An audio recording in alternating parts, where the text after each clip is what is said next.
الله والله بكل شيء عليم. لا إله إلا الله واستجب لنا. لا إله إلا الله حتى تخرج روحنا.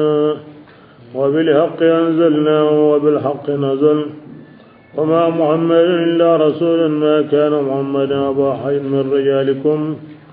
وآمنوا بما أنزل على محمد رسول الله صلى الله عليه وسلم. اللهم إنك أنت العفو وتحب العفو فاعف عنا يا ربي. أعوذ بالله من الشيطان الرجيم. بسم الله الرحمن الرحيم. ضرب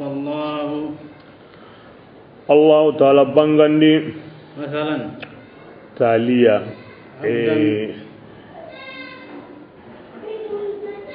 oni gasgire sunga suke kota lagare da sallimu tiro zama umani ngala juba Allah gando sallu gabonni Allah ganda khair kinu na timma mo gosulin ne o su ko mandenda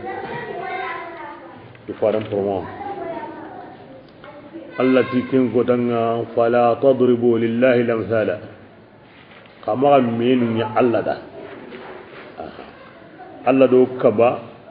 ummati o megan ka horitini himbe ga wa ko ni hoygo do Allah kaba amma nan megan ka horiti himbe ga wa ko ni hor Allah takaba kin tibasiya Allah yimbe da kimme ngaben ya Qur'ana di wa hari amin wa hake la okum magati o megan ka go horitini himbe ga wa ko ni kengo koy Allah kana megan ka gulliti misali ne megan ka gonga himbe ga ko ni honta koy Allah da kemmu dun te ngo ma basa Allah yimme da kinya bo gilli yerani ho gani o magan kutoyi ago taga honunda kebirenga kinni muhalinga Allah hakendi ho gani magan kutoyi ago taga honunda kinni muhaliya Allah hakendi bas Allah wotini fala tadribu lillahi lamsala ay miti honta koy ike Allah lesa kam sini sey honta koy ike nam bakare ngara ho kinanga Allah anta kunu angara ho simma Allah anta kunu aga wanya gala nundi aw mo anta kunu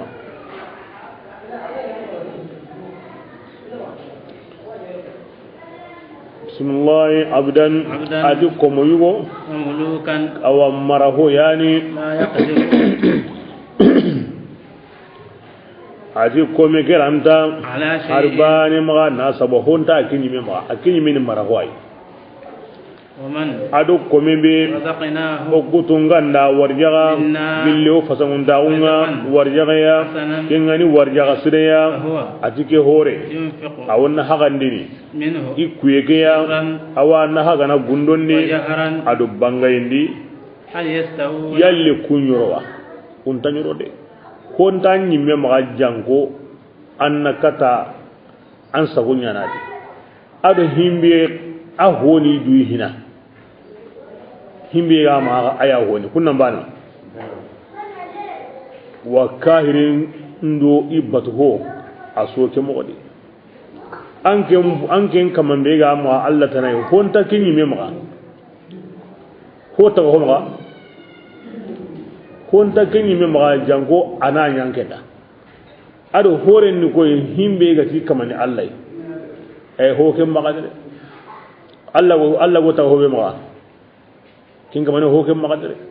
hokem magad khosuni Allah hoy man kana lillahi kana lah angana himbe Allah da Allah tubarun ko ni hinga miyande angana tindokati ya sibri bane ina tindokata nga sugonye bane angana tindokati ya sugonye bane ina tindokata nga kogo bane angana terekati ko wurnu katanga kewda Allah ko be ma ko kin kuma nan Allah ma ho to iqananda o kabiran ahge misalin bage an wa mun dawa annan sawu ga naru lagradi tokkido Allah bate kene hora ko mutlaqan himbe ga ma honsu ni ganya hoy wa honsu kinanga asu nyananda anga kenta wonan to Allah tanabade ko nta ke maga jangana suran kenda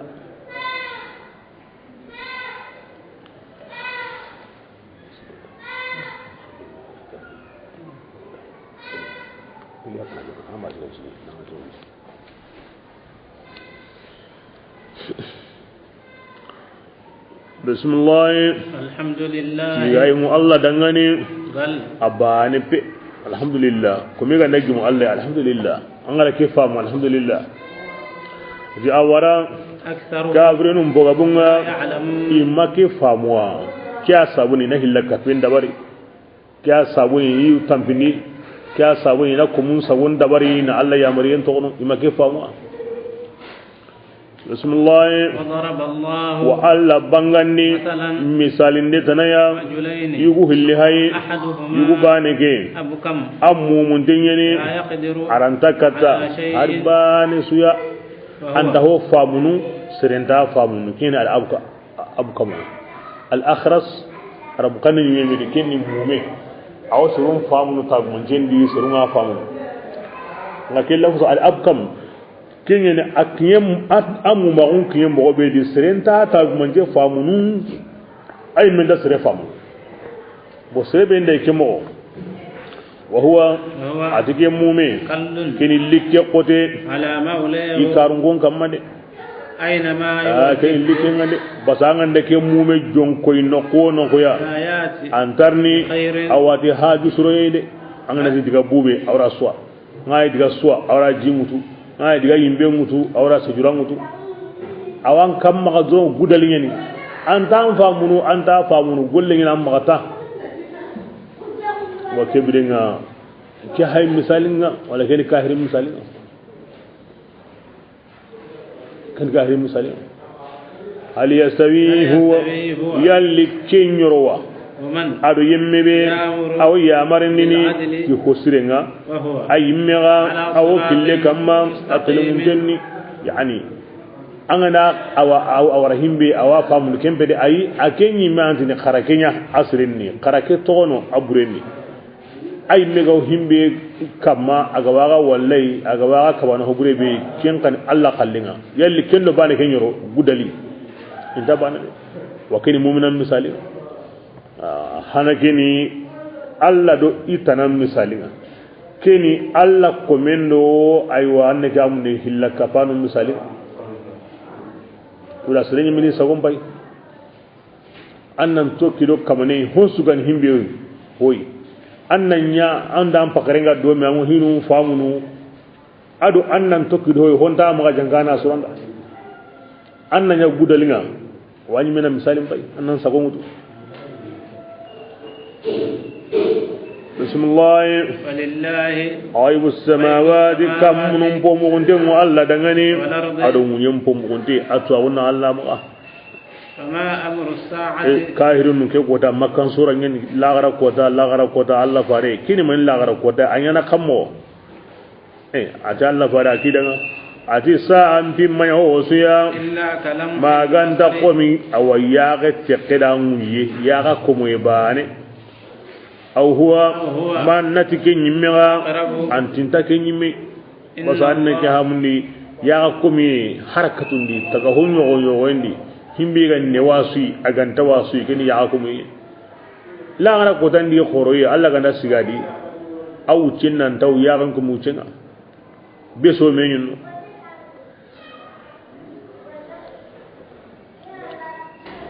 bismillah Allah ta'ala anna tulaniyan yani ala kulli shay'in husu kahun jamma husu wa ma amruna illa kalim bil basar aw huwa aqrab والله Allah ta'ala اخرجكم ada ankum aw tikin dallinga an wudi lagara kota bokara ga yimma haisa an nandu tubane an Allah tunu Allah dangu mbugunde من بطون aga manu nogonundi لا تعلمون شيئا an kunta harba na tuken pakati ko mbugi sara sero anya mo mo nge sare ke wata ambuga sera ko mbugi sara mo sera ko ni sara mo to bismillah وجعل لكم السمع Allah nyangundi mukenga aga dangane والأبصار nangallu nyangu aga dangane na sondo mun nyangu aga dangane awo sinan kunga tashkurun agana kennema kufa kennema khorinye de ambu amma nogondi an sire bugu amma togadi nema khore ange malla tuga amma ram pawa ma tuga taga ho ma tuga na hokkidanga ango muki na hokkidanga ango ngalli taga ho num paymani hungari mbali be ga wadi bugu mbali be wadi gabendi de na sondomen kinanga ango family tay kenda neman kufa Allah neman kufa ngati nya ganda hoy an sara mo handa ken kufa nge taronta hodi aywa an sara mo kufa Allah ti ugandi ke neman jate oranta kataka family Allah gar nema be nya taga honunda onda ta to wa jate ni oranta kibra an neman kufa ma ho haita nya renga himbe ganta gemme Allah ma ho mugutan taronwa himbe ganta gemme Allah ma ho waram pakrendi himbe ganta gemme Allah bismillah yallikum ma hayniwa yani ke sunna Allah la niyen kuy kad Allah rawhon si an godin sa'a sa khara ku haymani an kuma hayndi kata kampi honga مسخرات ajili jollondengo في جو السماء kamun naganendi ما nyagandai يمسكهن honta kampi hono ku tigitini إلا الله maganda Allah kampeke awa futu yenda bamba yempede anyi mina haymani an kitunga ngam an gena haymani ina Allah ma de inda kampu kuma إن الآيات anna duka bi qorewo ku komponuni seru dangani unga utumoni ngana saramu umpai taron pai abba ne muguni am patendi haten no konso he wa taro ke imme gan no kutuguna ne wa no gondi hate ke su ya ga nyangarni ya ke su he no kutuguna ne wo ya ga lemme ke na ndi ke nyangarni ke banga na ku hay kai hiye kunya undana kini lani yana ngade والله Allah ta'ala جعل لكم an yangu جعل لكم جعل سكنا أردتاو دينغر أنيامو أنكون دعاني لا كمبونا أن تاو أن سونو أن كنكنو سكنيني سبتي دينغرا يا الله نيمانو كنيو دعاني أنا نيمانو بينيو لا فكي سورة هونو واقلي تنيمانو سورة الله غير نيما بينيا تكهونو نبي جاتني هودا هونا غير تطلين سورة parce que Allah an nema gabe ko adi ara tullen kadi attaga mo kaba ko be ga wadi aro yage be ga wadi nema be ga wadi ke sabaro tin nema nun sora aya jobana anyi mina hay anta urahina kinni kahi ko Allah da kinki nan nema nyen aran sara mo on ko anda nema be ga kinga an taronda an yagen kanda aran sunno be hinga nema be kebriya an sare an taron pai an yagen pai an sondo men pay kamun pay ana kambi honum pay anna anta uran pay Allah ran kumi anta uran ne ma nyande hongaren to wono kumme so woni woronari angen bidiginga wono wini sonkandi angen bidiginga wono wini gammendi angen bidiginga wono wini digangure kamengi katunu kiyengi kitana wo sakka sendi angen bidiginga بسم الله وجعل بيوتا ada komputa nanunya angon ada mare mu dangani kuma dabar ni daba hatenga kara hulle men pate tastakhifuna wa kum bi hayge de kum pegelanni angum magandini yawma wa anikum aggrindi kotanunga yawma iqamati ado agata kotanunga anna miliki anda na diga angana Allah kana antawo no kubi anna bugu medi bo ken kan iduran ne mai anda ko nan ta suni e to hando gidinye an anda ira ken ta kore ndambate de kara kompu kinanga an anda diga anda wodi a hegelandi فمن أصواتها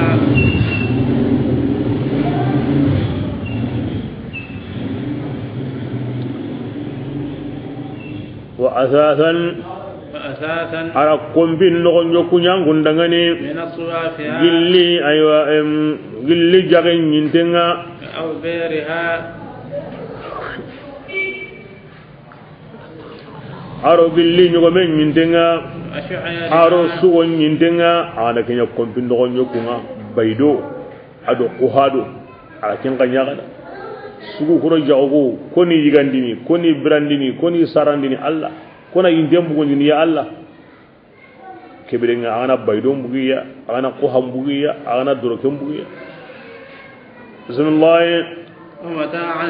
aro lalungondi ho إلى حين katawuche ara yokube ga ma kompendi aga mabugu dabanga kona kinanga Allah bugu merenye kirenye ni jagawalenye ni mananya ni dorenye ni aywa anna andu lalungo tay katawuche anda kare anyime anda qaso anna utanamundo ya dabanun kalle wajiru mun sendi wa yigana wa karen kambunu dabate angin kalle woro yu kenyer na warango de ko ga ma kompendi asudura nyu kengono ke sunne manye bismillah Allah ta'ala جعل ظلالا ara sirahununya anko adamare mudangani gilli honga ay megara kentaga ken mayitu sirahu tabulen sirahu kompu ku imme sirahu bay angna ni manin ko benda bari ni manin disen da bari arando ken to me nga yitu benu gono ga tabulen sirahu aywa la kompen ko wakati kebe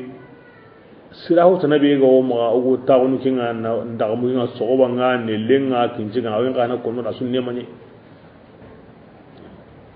bismillah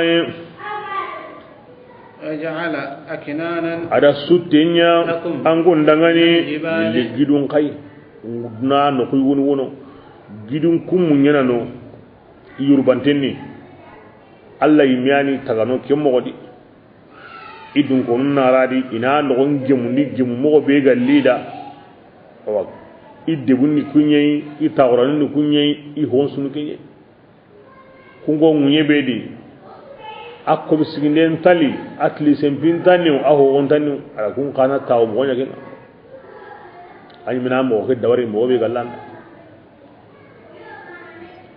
amma ho duroto ango no kube mo be go sorna maga ana ken dabari anga orno giden kunno nyadi kinga be ko amma ani mina dabari to hanya garo katini no kingen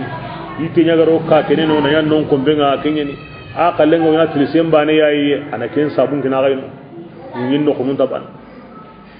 rabbe su kallen ne undanda na kinan bismillah وجعل سرابيل ara duro kunya لكم ango ada mare mun dangeni الحر kunga ga tangana aw tawyen toranga ado mullen ka tora mara tawyen go mani mara qur'ana ga yangan no ko be non tayyeni kiyenga na tawam patenda mani lona ndana ka irame annaran kanninga manna jongi sollenga nan taga ure manna jongi sollenga nan teretai jonjo profil ama mullen konino wase kunta mulletu itawen yang koto mosri dina mullen bo hakada aram kandi hiwunu wono aw hinu pilirtini kan kemmenga to rokin kina ga khana aworna garo mullen ka khana na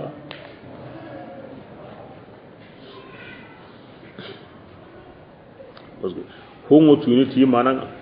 alla bera durkin kin agornando tawen na mullenga ndare ka ngo durke biro na gorno mullen wa kebda ke alla bani hana kin khana kinanga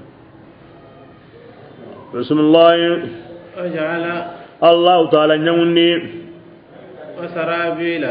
تقيكم وسرابيل an nyawndi awagilli durokun kai تقيكم kungangun tangana aga jang kotenga megen duroku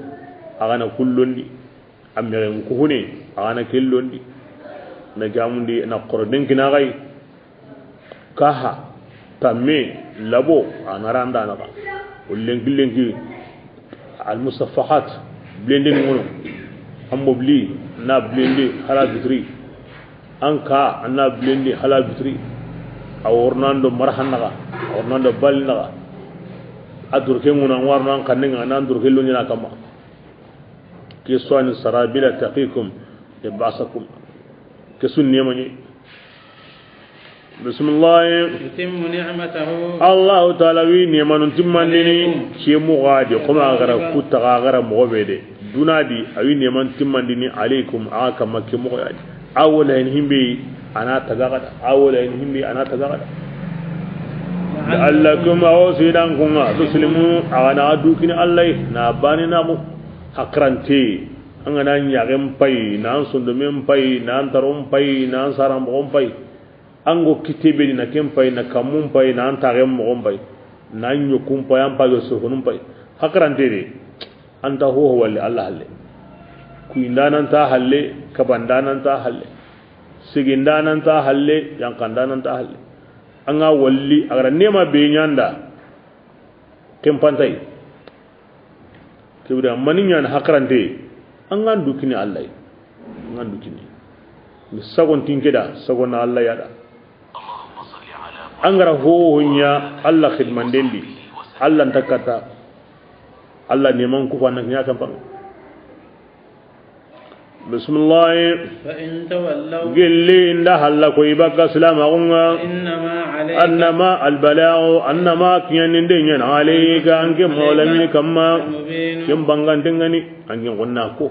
idunge ambana ibara ambana anke wonu gollenya ne kiyanin den anke na kenya dunge ndo balle ken kwaru walla ma bismillah ya'rifuna ni'mata kafirun Allah tu wa tina Allah ta'ala neman iwatu nanti kegre Allah summa ken balle wotla qarina kuta ni maniya ino ko Allah aktharuhum adike birenga ku ho gaben to go al-kafirun to wani tifsringallu wa akundu nanti neman gir Allah kin ba ne huwe titi anya awa anya islamiya de kahirinu nanti Allah wono rana go yankana wakati da yanka himbe ni kare kare yama iwatu Allah wono iwatu ayani neman dananga ayani warjagan dananga iwatu ayana kunya ngamantana wono al inkar kin mani al ishrak yo hotana kapai ya sabun allati iho gaben to on ti fisringallo anga to aranyanda aga tanna himbe nya ambara aga tanna himbe to ambara angen to anya na ke nyinda ke imbaranda anto kan fisringalle ni kafirun muriyani sunan gande fisringalle wala fisringalla on yansigi Allah be gara kisunyanda ku ne manu be hake inta koda ke ngata na himbe wara anti bara atana himbe to anti bara atana himbe nya anti bara ke bira ke ne fusin Allah an na to nan do honun gri Allah yi ke me ken wure ni ke Allah ba ne yan kabanan bati abba na sawunan kabananya abba na gandati ke to gono anna to gono aba na gandati kinya annanya ho hodo akallenga magimu kimpai anna tono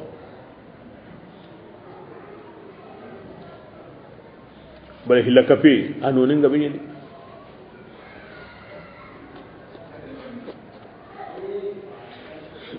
ayawma rasulullah yangenna kotan simma nab'athu aw wonnini kulli ummatin jama besuri shahidan aw ti shedanga summa tikem balle la yuzanu ay in taqadungene yemundangane kunga kafira o lura kinnendi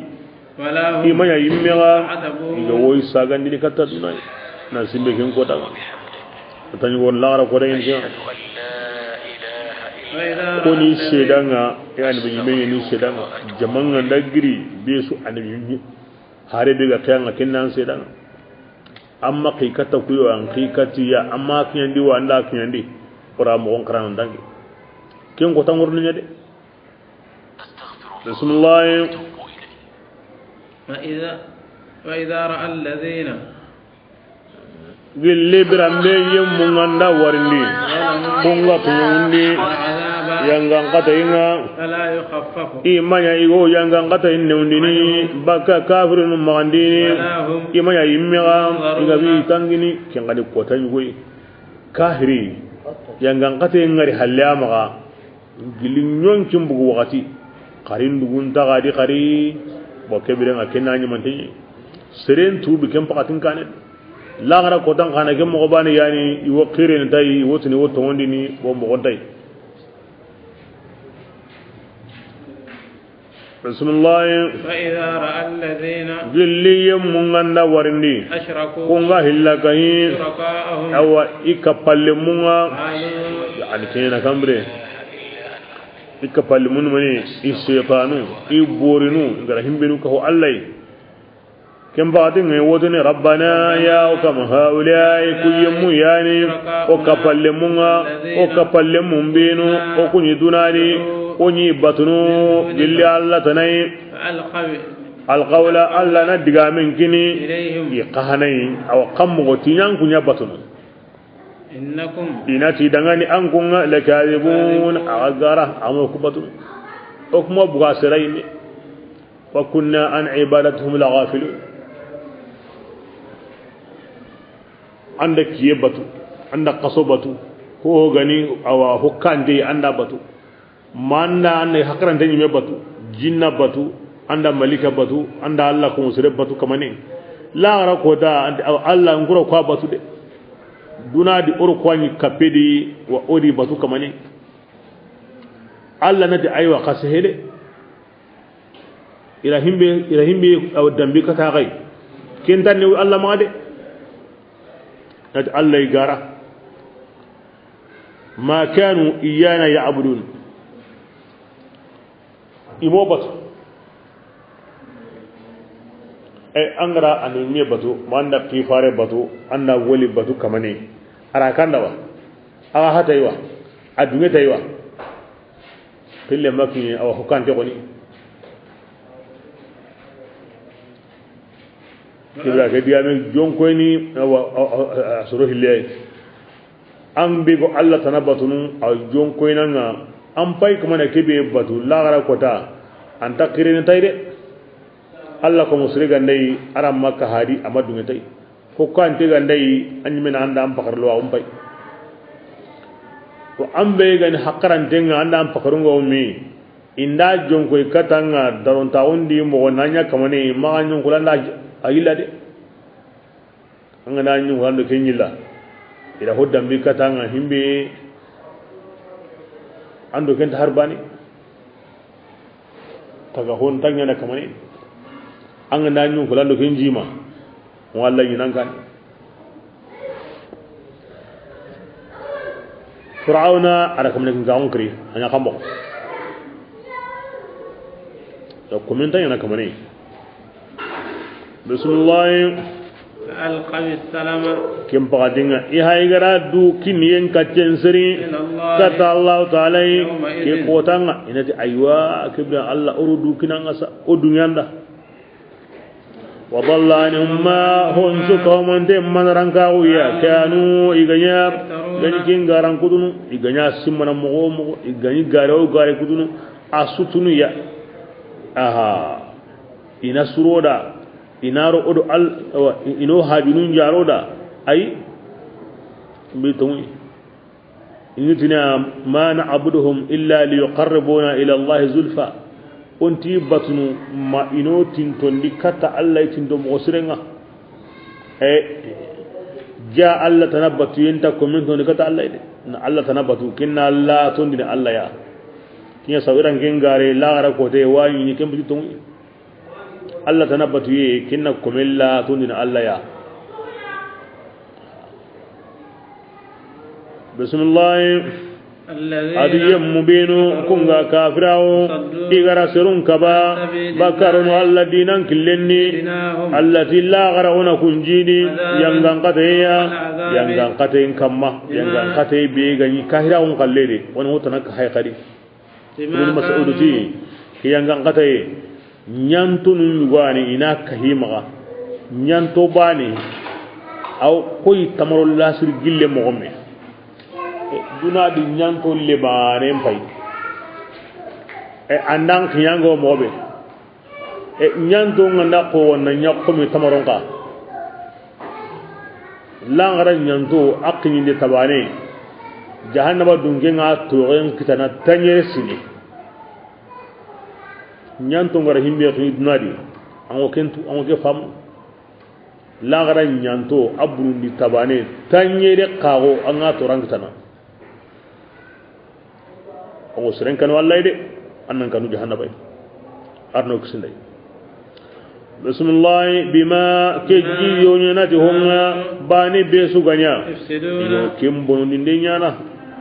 ko munga na ya kahiringa kini yimbeloyenga iyanga nkata yenna nyango meya kikarza kenda ho kikar ho iyanga nkata yenna nya ago hunu meya kini ibnu ndinde ngana gam fungu me mobe bismillah ya rasulullah ngenna kota nsimma shahidan oga sheda wundini jamo jamadi alaihim ana sheda nga ikamma min anfusihim imenu yo ande binyime ala kosisa awsa gena khari yoma nab asu min kulli ummatin shahidan ala kosisa ay ga jagade wa yoma nab asu fi بانكات من كل أمة كقلات في كل أمة شهيدا بسم الله وشهيدا وجئنا بك يوم قوتا سما نبعث خضو وندنني شهيدا شهيدا يا جماعة بيسوني عليهم كين جماعة دنقونون كما من أنفسهم يمنو يو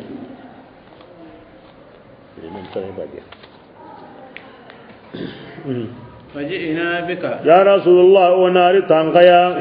نانيا شهيداي كوي أو كوي مكما كم كانكو كما الساجته كوساوران الله فارن قلي نكين سبتين ديكي كما bani ki galle uswadi imma simati gunta ka undari de ke sabe khari ora worni wanken ka worni kan nanya ku ka shedan ونزلنا الكتاب siren simme ken ko tangade simme ken ade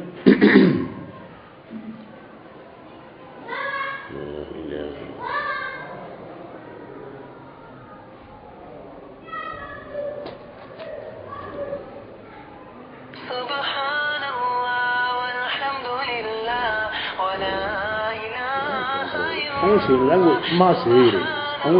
سيري لا بسم الله ونزلنا الكتاب ولا قرآن كتاب ينقلني أنك مولا من كما بانغاندين داني أو خنص لكل شيء خنص دانغان سرم ولا هو يا عندنا في الله غرام في pada Qur'an kinanga asu ko mendengadi asu ma farratna fi kitab min shay خذ ودا قرآن يكندن ديا ناي ودا نهين يا ناي نغالين ديا تي الجنة أو الله باني نغو يموندا الله نباني أو كنا هند إن الله أستغفرك وأتوب إليك هذا القرآن هونس وقرآن دي هونس نعم ترى سبانغاندي وسرني وراوتيني كي تغابي ونو وونتاكين غلانغالي نغال القران لي دي كو يستري انا اركن النغتي كترو سيكو اوا صوبا هيلو اتونا جكام بوندي كين النصابنا ايوا اتون سومو ايوا هم سيمسوبي اغاو بينو غونو atom piji wa hakada wa kibrenga kenya na kammo alla qatira bangandi ta kon suwadi na'am to nyeni ara su bangandi qur'ana ke yimedi wal marahin to qur'ana kamam maga kenni koy aga yanka komi beya alla farini me koni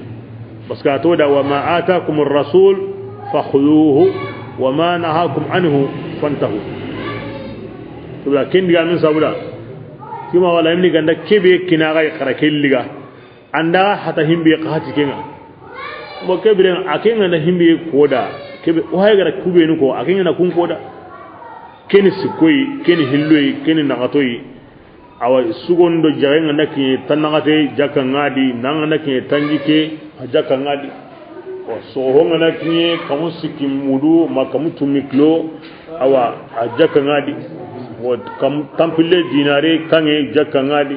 dirhami kamu akenga na kunya ran koda na bu monko na walangala na hinu su koda ngani akenga no kharamu dikenga بإحالته على الإجماع كنا بونو غاي ميغا اوغنا نونكا دوغلونا هاي اولا لمنونكا حقننكا هناونو بس اي متنو دغاني تسريبي غندا فارسنن سوغي هم بالي اغا كاندينغا بانغا كمندغاني اغا باتي اسلام سورون كلين تناي ara kinyanga ara kem mo onkoni bidenga islam surun kille kende kemureni kenni alla faren killenga islami surun kille kenni lalimunun ka hokanenga basikan tadi jamam posrenni atwanu kun ka hokanne islami surun gani ibra ken ko batini islami surun gani de islami surun gani tuyi bane hede islami surun على القياس والمغا ايوا توانغا وكيتون kenceni mo be ken kam on ko nin woda ba Allah wodi no da ngani anda diga mun ko ni awtoni hakkare siren kamanu an kunnan timme mani hakkare siren kamanu an kunnan takasi kebidenga kunga na takasi himbe ya bo kebidenga anda gamunde aywa kunga na takasi na himbe ko no da ngani kebidenga ken kana koy ana sabunya maniya kencende mbaka ikun takasiyenye ya ganta bira kebi anna gamudi ko me yugon padiyen kabaren gari ila kence iti Allah koni komeni ayi wonda ya gare ara ya garen hadiyen ko titangarage jane kebi nga onta yugon kahana kallen kencene kenga maka wa kebi nga kin kencende misalin woy ku killu na ati bi hage bo sharia ki ke sunta bakka kunna gatidi asusu suka humante ni kunna gatai allati afarenti islamini i jamanti wal maida kekenche ke islama on kitin so kunno gon كلها مذكورة في القرآن bo kebrenga ke suka kunun dinya qur'ana kadi بيان لكل شيء ken sabuni o gati qur'an ra hon suka humante bangandi golle nga nyata kunna gatai ayana kunna gati koya kebrenga angana himbe bu kuna ati nondi kebra kembu qur'ana ya nondi ya nguren kiyai na qur'ana kon sulaslinga ayan to gon su mai ayana su hawai kon su wadi kon su wadi kene kun mo bana ita kembele kame kun mo ono kendo kenta ban kon su qur'ana di bismillah Allah ta'ala awo komun ya marini tilinguntagu ajefeni mani na Allah bani nawo dallu ganda ngudni awo ya marni woni ki Allah tubani ba angara kinya bani hina kengene tilinguntagu paranga kinya sabuni kahirin tanyana ladiriya aha nanti annaga aslama ngunati al-adl al-kahirin bugadi بس كاير غير منصف أن يمت الله يعني نتجا أيان براندي أيان نرجع أيان سهندي أن يمت يهو أسو كي الله تي نجني باني أنجن تباني هذا أتي كيا أنجن تبارا كي تغنو أنت تبارا أنت لهم كي سامني كاهرين بتي لادريا أنا الله ووي أغا يامرني تتلون داوما نلوان دا تاوغا يامرني تي أغا نتبانيا تلون داوما جوبني كنينا angane islamiya ke birenga awa imbi gani awa adlun kute ke birenga arakhun ni den honsu ko mande nan tlengwadi honsu ko mande nan tlengadi rasulullah awa gaya marne qati hosurunga surondinde honsudi to ngo jepene manina fardan parce que comme gara ho nya hina mana ni anda fardan timandi ango kirana sallini soban be gani arkanu hilliya misalliya anta ken salli antar bani sornanda ango sinen susumunu sunga sunga kota bani wono angandu tunu na kengara antar bani sornanda ango kirana alkabadi angunsu ko man kaba hiju angu chama hiju harta bani angara ho na alkabadi antar bani sornanda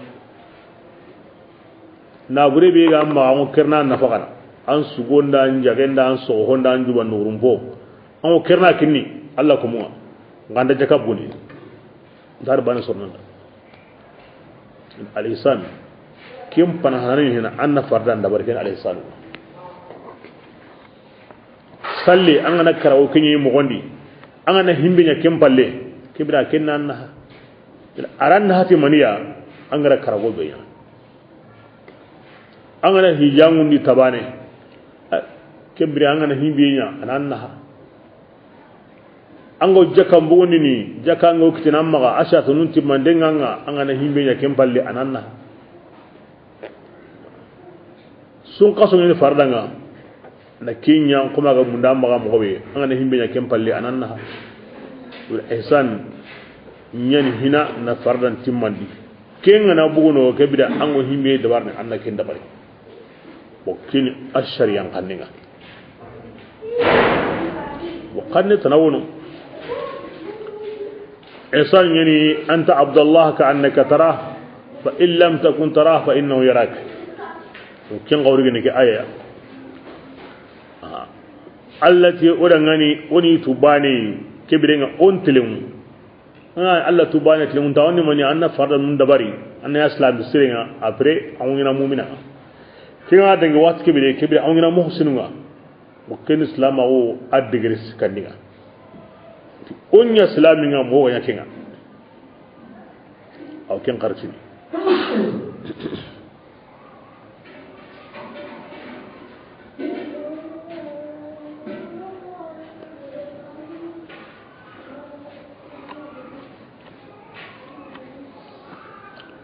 بسم الله الله هو يا مريني أغان كنيني مارن تنتونغا نيقاني حقين كنيا إيتاء ذو القربى بس أورك أراكي أيام ولانغلا مارن تنتي أو تاغلين تنتي جينغالين تنتي بولين تنتي أغا كهو كليادي عنده هنبيغان تنتا كني كنا بيسوغا نسرون دي نكاتي تنتا لمانا mare magun tinto yendi tagalle magun tinto yendi golliran tinto yendi gingalle magun tinto yendi be sura nya ko mi mo be gan kabana nya isre tindenda o hajo bono hajo ndabo Allah wa kabannini bakan kamun golli buru qorum maga ko jene aro koni honum ma sharia ngara ho koni kutai aro fisqiye tununde na kumun tonya ato ma kenya Allah wa ga wajunu ti ya mariyin aro haba aro kabandenga awo sinan kunga agana waji ya aya yutini ahkam ayatin fil qur'an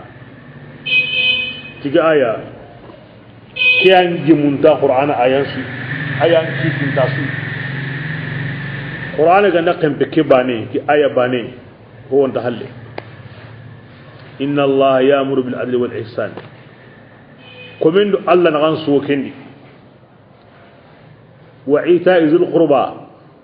عندهم أو كمندو كمون نغا كين سوكندي هو غان تنتانا أنا مر من باني سوغو بيغا أنتاتي جاغو بيغا أنتاتي هونغاندو بيغا أنتاتي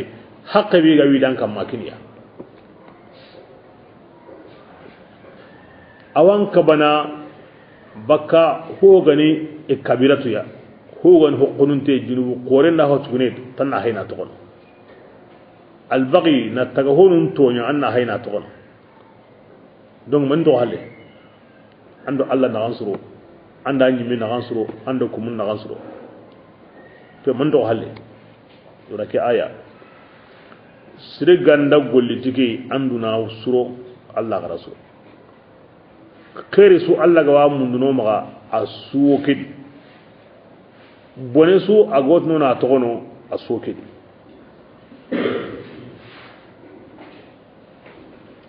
ya sawura khutuba qaranga nunda awtu yuwa konni khutuban panan anyime anga na ke konni khutuban no wandi ahana mo alla garubane amma hoto wanga muhimbe ko sorunda wonda halle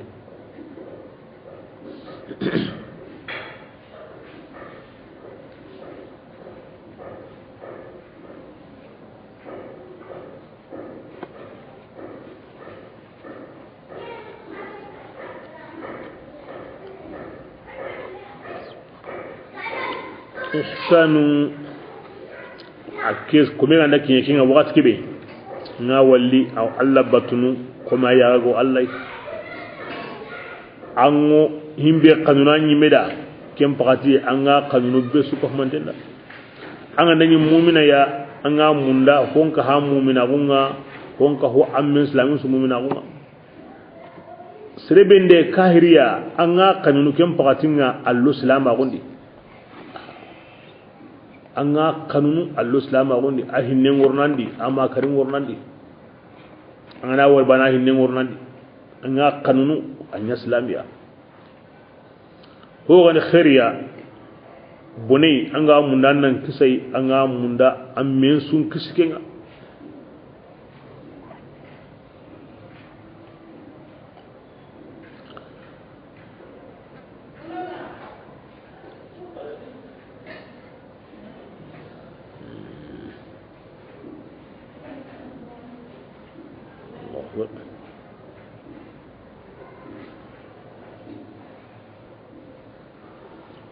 العدل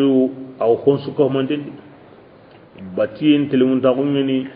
ما دغران قراري ما توجو بكاندي أما هرات هذه كهنا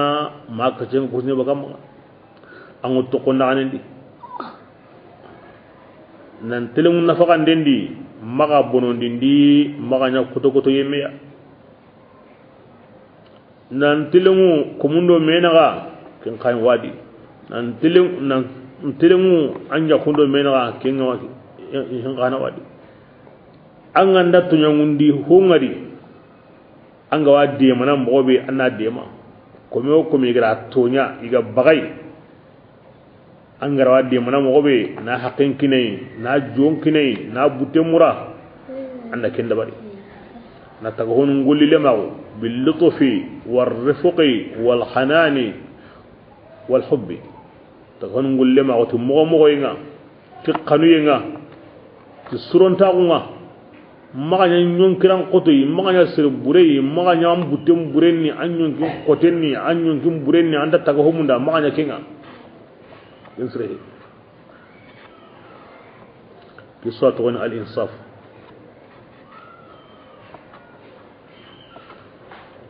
إحسان andu alla naga surondindi aru andu alla ko mun naga andu alla naga surondindi maniya na agaranga himbe faridanu ni nyam o timmantenga ando ko mun naga surondindi maniya himbe ndan tonya annanya ha ko manen maga himbe ndan kumi kallenga anna ko manen ku himbe ndan an kutu anna ko manen soni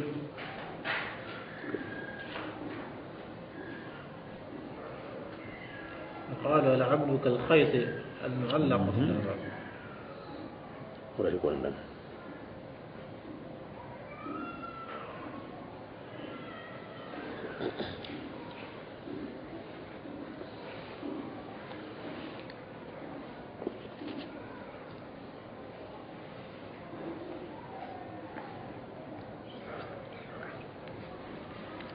كن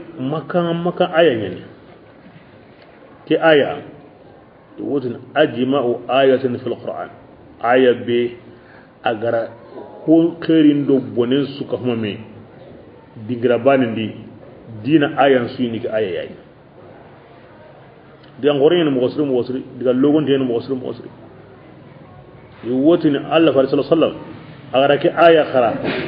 وليد بن مغيرة كما مكة كاهل قورجي أتي محمد ساغينا مودي الله فارن ساغي خري إن الله يأمر بالعدل والإحسان وإيتاء ذي القربى وينهى عن الفحشاء والمنكر والبغي يعظكم لعلكم تذكرون آتي ساغي خري الله فارن ساغي خري ati wallahi ati lungoyi wo ada dari wa kamma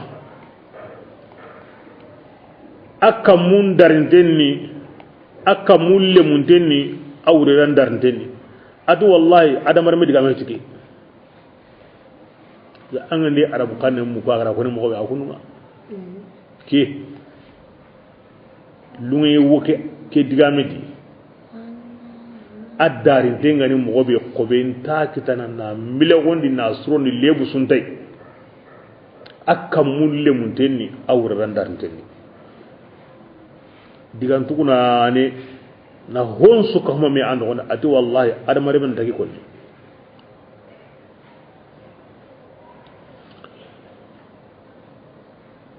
bismillah fa'afu ki ka hayya marindi hinyu wo yayi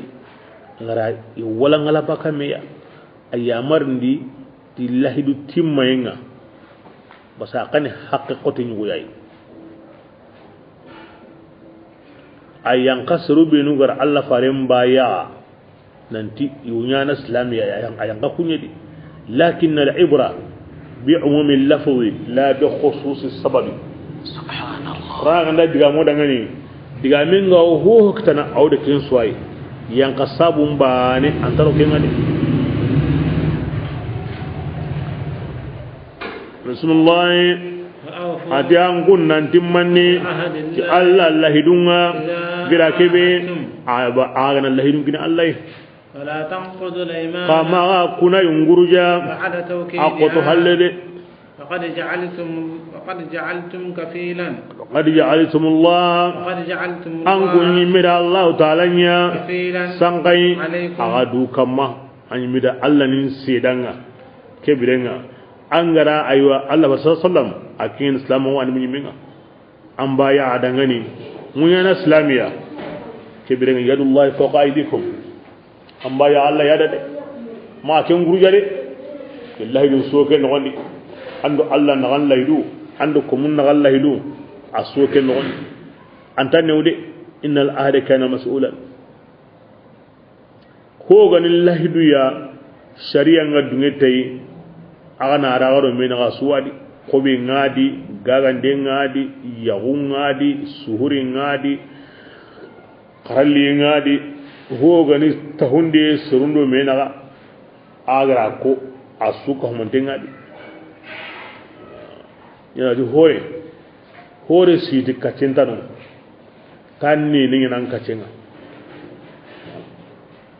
islam awli na hora wonya timandi ando hore ganda ya wallahi dubutu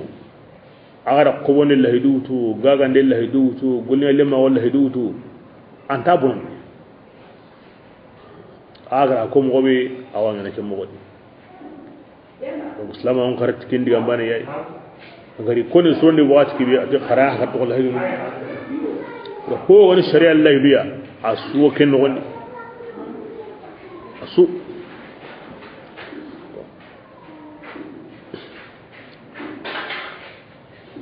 ngen sawne aw anga lahidun kin serenga anna timmandi wona meñi doru amma so gam palle wona kinya ke kota amma so ga halle wona me ko me ke wakati asu ko man dengadi hada marin me anyi me gara himbe ho wan husre aga ma wajiban kamma anyi me gara wajibi nandu kamma bane kebiranga kenta tawadi ko yuwani asren ni ga wajibi he anyi me gara wajibi ni andu kamma bane kebiranga kenta tawadi كم غبان يعني شيخ الله دبي إجوار رجنا إقرأ لمن كما كبر أواجب نقرأ لمن كما إن كل لازم ده كن منيا طاعة الله اثنان ده كبرنا هنا الله بتو أقرأ موجي شاء الله أتسربي قتي أمودي كبتي فعلى سنة رسول الله صلى الله عليه وسلم سربي كتاموري كشغنا بتي كبرنا أندي كتي الله فارن سنة تكيني كخليك تانغودي كشغنا والله بتي أندي كتي الله فارن سنة أنغا تانغودي شغنا والله بتي الله فارن سنة عن همبيا كيني نخلينا دي أنغا بورو كين كما antro angaram batede amen kan angaram oti angati kegoni Allah faren sunna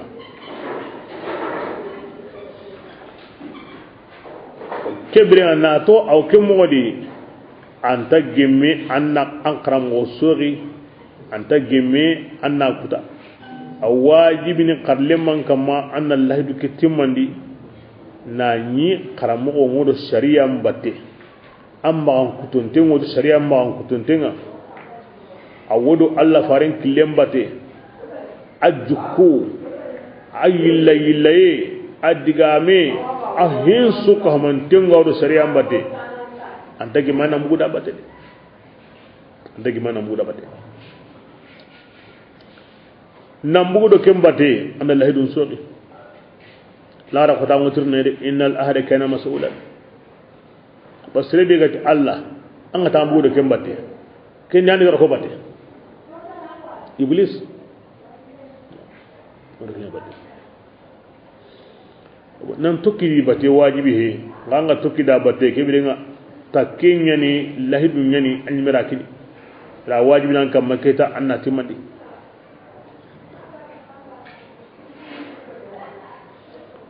بسم الله ولا تنقض الايمان اما كنا ينغرجا كنا ينقض حله فقد جعلتم الله كفيلا عليكم ان الله تعالى يعلم ما الله هندو او هم بيقولند كن تهديد ما كن نام بقى الله وتام هم بيند ان وا كوني موبي ان وا نانا موبي هم بيغا نوندي اواتو ولا تكونوا يا سيدي أنكم نمانيا ويا مغمم على جرجاني يوروني هونا سيمبي قطع هالله أراسو سولي كما كنت بارد تتخذون أيمانكم Allah ganda diga manda ana misali nya kinanga anda hukanda anga otini mafamu ana misali kininga anyi watu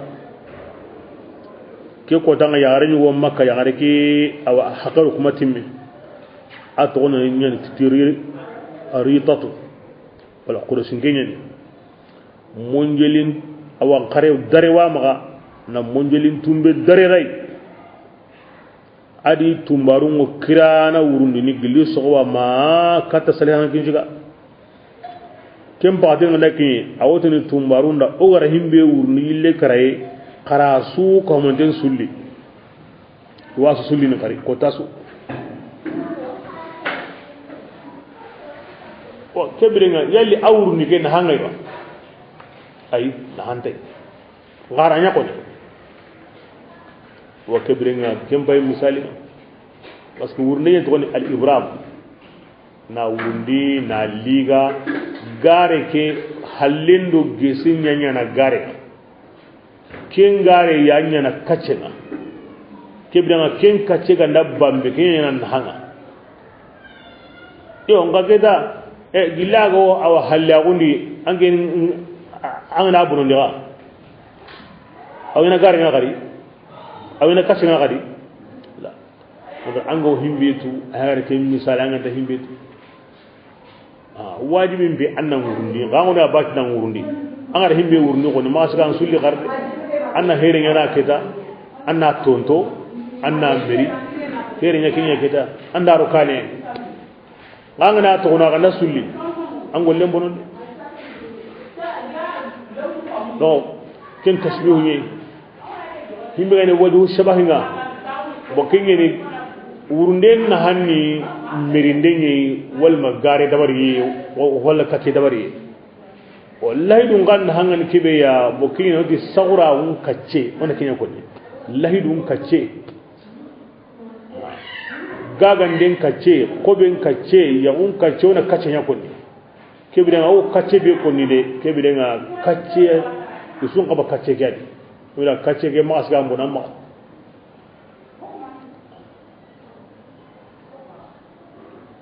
anda kacce nda bare njo pa mahari ho nyaadi an la karanda bondi an gollifu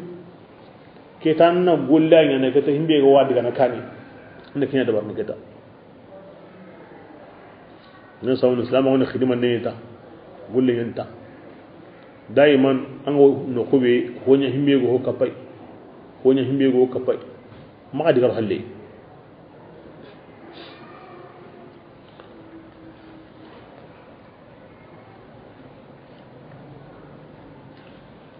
تتخذون أيمانكم adi kinyani qur'ana uta hon sukonni odo me naga wallahi dunu be kinni me demandendi me awa me kanu yendi aywa me nahandendi o ken suyan hankino akin sum sali yakinno an kunnar tigitindi aga kunayunga dakhalan na kinya bono nindi bainakum aga do me naga dakhalun yani himbe ga worno honde aygo gahe wa dakhal bil fatih dakhal aygo he angana jillo qatindi manda sukarollo yagendi anda ko ci hunje lo a songol lo yilendi na ko ci lo cigandi wa dakhal kebrenga anna kuna kanello hoy wora kenga kune ke ta yugoyde kune ke ni kusabura na hoke qotondia ngange makune kenya ken sabura de anda nya ana saganga na hesay kebrenga ma an kune nya kenga de ko cello anna kamun hoyndi wa dakhal an anta mun da kenna ya mo bede nan kuna ku sabura anna kada surun jambana ma anya ken sabura an anta mun na qatindo jingo mo bede man sabura li anna fihi dakhal de brenga ma kuna ku sabura surunna saganga anna kati jambana hinto anunti tangana sawnan simmenandi a tu fulani koni am pesa di amma tungara kube do ra kana maasuro tikem pakade su annan ko bana mu ko hana nanti ani ga saginga koy ya ani ga saganga ke biringa ke danda sawro nya bunu annan ko ne kin kana ya anga kata selo sere jambana ani ga saganga agama saganga amme kata jambana diga sana hayki diga sasa kuna na hay anga tawona simme dron anga ke suri maka amma tin be sadi tan nan ko mu ko hana nan di nda sawra on bondi de anda wari nga kata ke yana ani ga sakinga ibriya khama kenya bismillah an takuna ummatun atayu wani maniya atangu jamanyi ne kin jama ayan jidinta dina jamai innama yabluukum kebirin anna kusaga bu ki jamanni nan kaw kin jama kore amma kin da bari wana kuna meda wo kapanga ne kam dan awa an gajena dan gajaga na de mana ke kana kunanda dan gajena na de mana fa qur'ana mara to Allah nun gurjade qur'ayanu ngunun kaslama on di bawati kun islamin da hari kahiri be ga agal lahidundi karakem paso dina islami be ga ma bagamba na wahina wala karnan dangi kahiri be go islamin lahidundi madin atu Allah farno islamin da karakem bangen qoto dina hari islami be ga wono ago makka ga mari kata gaina kebren keslima lahidun qoto yin wala lahidun mutu meda ngandi mana surtout osul islamiye kebirenga angana jamata na wari henga mbunga jamanga bani annabu kendi annaro kedi o keni misali gabenge oso sallini oso sumunu osul islamiye ashhadu an la ilaha illa allah ashhadu anna muhammadar rasulullah anga jama bedi islamin jamanga ni annabu kendi annara me jamata na de khari alla garo an baka kenda an worno ke gadi so golle ngani ngade alla garo an kala na dar bane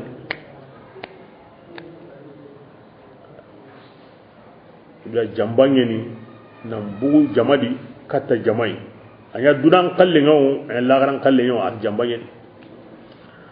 basa tike wakati aya kinyan ka wakati inda kuna meda hakar lampunto inda jamata na wari kingam pungu ke jamai bane yo bakka kendi wuraro ke kana da gare ayen na bugu kira na bugu amani ba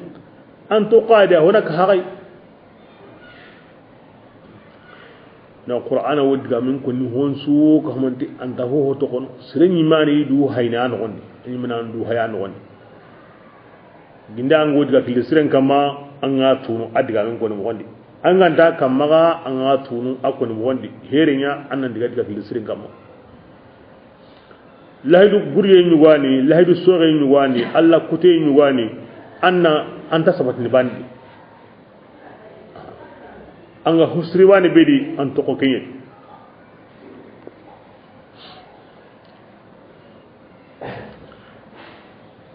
badaiman o senes lama gonno gonyarde nan toko kendi kutay ngandai ay o mati anna kutay dabarde nan toko kendi kutay ngandai ay la ta'ata li makhluqin fi ma'asiyati al-khaliq kome sagonta nani tunka tagandana angu kamana ken kuta ay kome sagonta oti o sunda islamina rakinya ko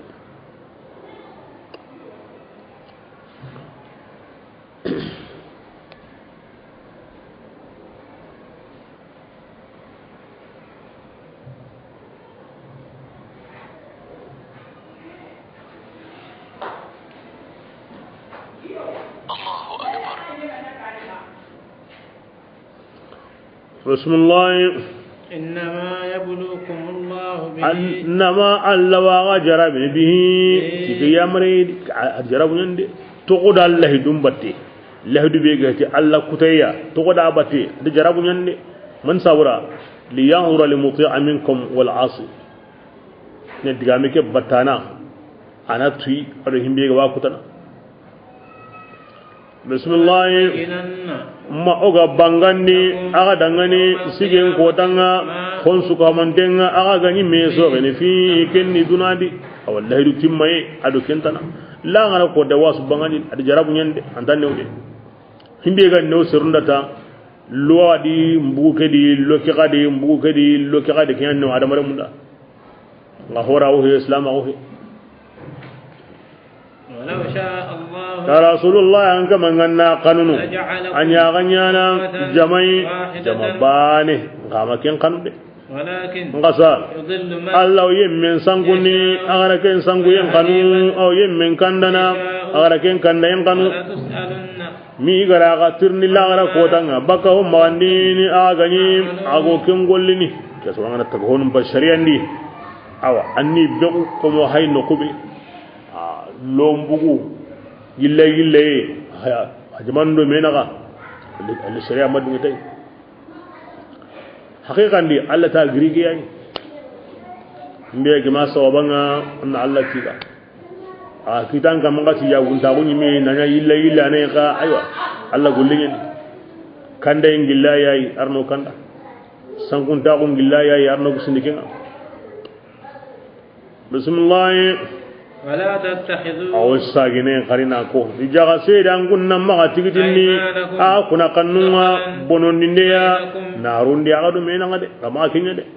فتذل قدم كيني نيا باني تانا قصة قدرين قصاني بعد ثبوتها أصبت هلا وتذوق كيني نيا باني أنا يانغان قتيم كبرين تمو بما تيون سابونا أغرسرون كباكينا بكرون الله دينا كلني ولكم عذاب ينغن قتينا يا غدنغن عظيم كين قرن لا غرا نوري اي غدان نكامي اتي فتزل قدم تنادر قسالي الكدر قسالي نكي درين قسالي يعني كنو مو ام بوبرين ان كوبيو ان تتريو اwan نغامو دي اني ريو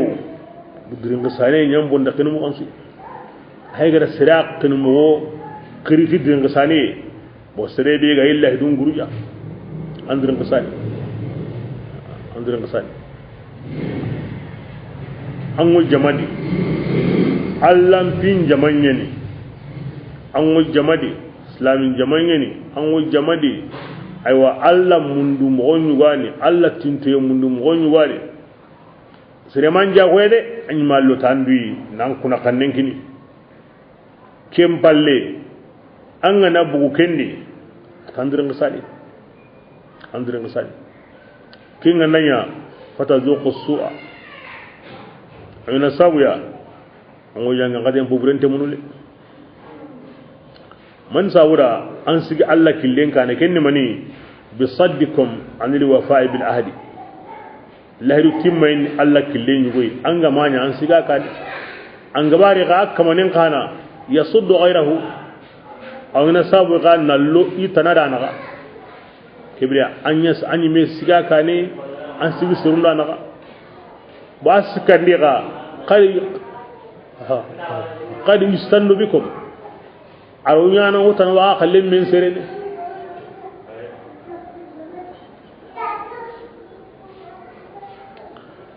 an na usre ga nasire an hanganda an na ubure kanye ga nasire an palle a toran an kama bismillah فلا تشتروا عاد كبرنا جاء سيدي قام حرقني في الله يدونا في جونغويا تنقل لغون تدي قام أكيني دي هذا بهم بينو غوينا ساونا سرين راي وندي أغير كن أبان قتين كودي إنه هو والله نيارين كاني كبرنا كيريغا أنا بوكدي أنا أدنى نقليه أنا الله غير نقليه إنه هو والله نيارين كاني kenga nagabo mo Allah gati maganya ke sabara honni ani de aga gabo mo Allah gati magakenya ke bidenga Allah magakenya an ndaro ke ngara mewre honni nyani ga samana khali jon konne maga jon konne riga nan kuna kanem parawo de maga jon konne riga nan bugudo jama batte nan ka hu jama baninga ginde Allah jamangan ma kenya de awur no honsu agara qoben koni agim qoben li kebira hori hokka hugore ngamaga maga dabar de agimu yagundi gardi goronga ke kota hori hokka hugore ngamaga maga dabar ngangu tunu gollendi qasondi wujunu karagiyani hoti ambugo halleno kadam laga ngangu tunu wujunu tumi anna diga a ngimme anna hoygo ko maganya de manda hokita wujunu nagati anna yiko manen kallen to gono maganya de mo ban dunan golle dinan golle asu agim halladi ma ho riga nawara anke wan tariqani angodo alla wolini go batte ko nari anan nabure ni go kidanga walla ngan tambon tukana walla an tambo be ga wanga an ga marin kallendi an ga mundi nganya gundi ni ewa alla diga men bay an nangolle gay ko na alla ya ma agandai agan qoram mo anga urni Allah sogeya hutuga ni nyande ginango Allah sogane honne nyande wala tasharu bi ahdi Allah samanan qalila ho gan lahidiya ando Allah naga ando Allah kumun naga anda nyimme yonkin naga kin asuka monde maga horiga na tokono ma horiga na tokono lahidu ketimani إن الأهل كان مسؤولا لا يمترين الله بيجان قورك كون سكه من دينا لا غير الله يمترين لا يدنا إسلام نو هو الله ترني لا غير ربنا آتنا ما وعدتنا أنت هم بيا الله نعمه أنت تورنا مسايمتي إن الأهل كان مسؤولا ملك نو الله ترني له يدو كان إسلام نو ربنا آتهم ما وعدتهم الله أنغر هنبيه كوتانا كينيا كبيرنا كينيا أنت تورنا بس أيمتي الله دنياني أنقبا ترني أي قتي يري إيوه ترني الله دنيا الله يمو ترني هنبيه لاغرا سرنا دوكين بتي هنيه دي بس سرنا قد والله دنيا angra ho wala yidutu ando Allah naga ando Allah kumun naga anda nyimme naga ho siren kagani maga ho riga na kento kono maga ho riga na kento kono anga nanya Allah tanda wa tazuqu su'a wa lakum adhabun adhim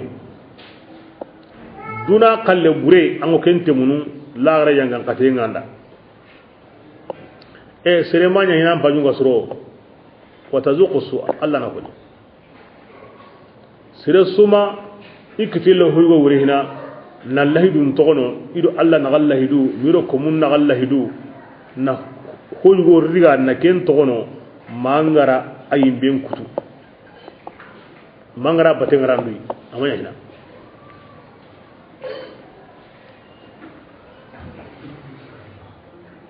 ono ko ni sawaba bismillah innama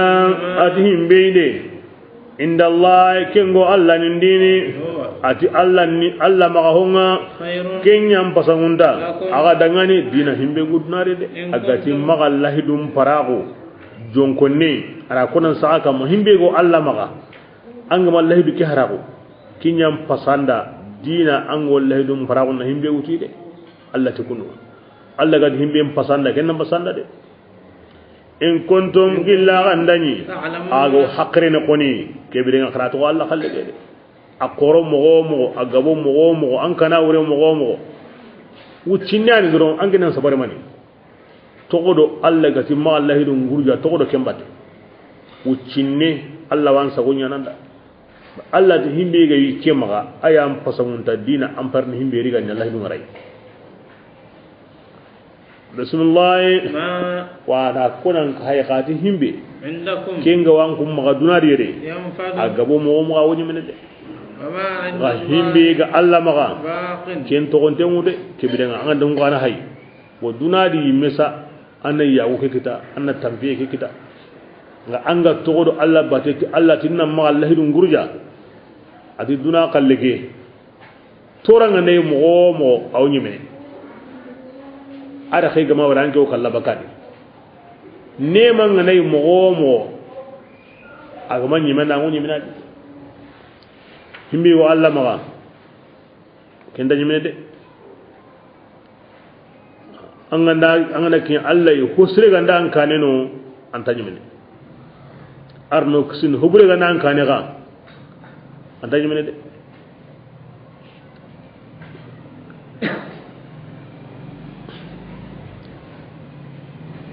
bismillah wala yajidanna adi wallahi mo gara yemmum barayi iga sabari lahidun kamana timandi ni barajunga tiwon posrenga kanu iganya tingolini ati wallahi mo gara kinya himbe ga na sabari antara kotam palle ande konnanda wakati kebe ando Allah da ambono ndimo kenyananda ando komun na ambono ndimo kenyananda anyi mera nge hakke bono ndimo kenyananda kenyananda tane ude wallahi himbe ga nasabari nan to kilo lahidum batte ini konum baraji mo srebe igani kengullin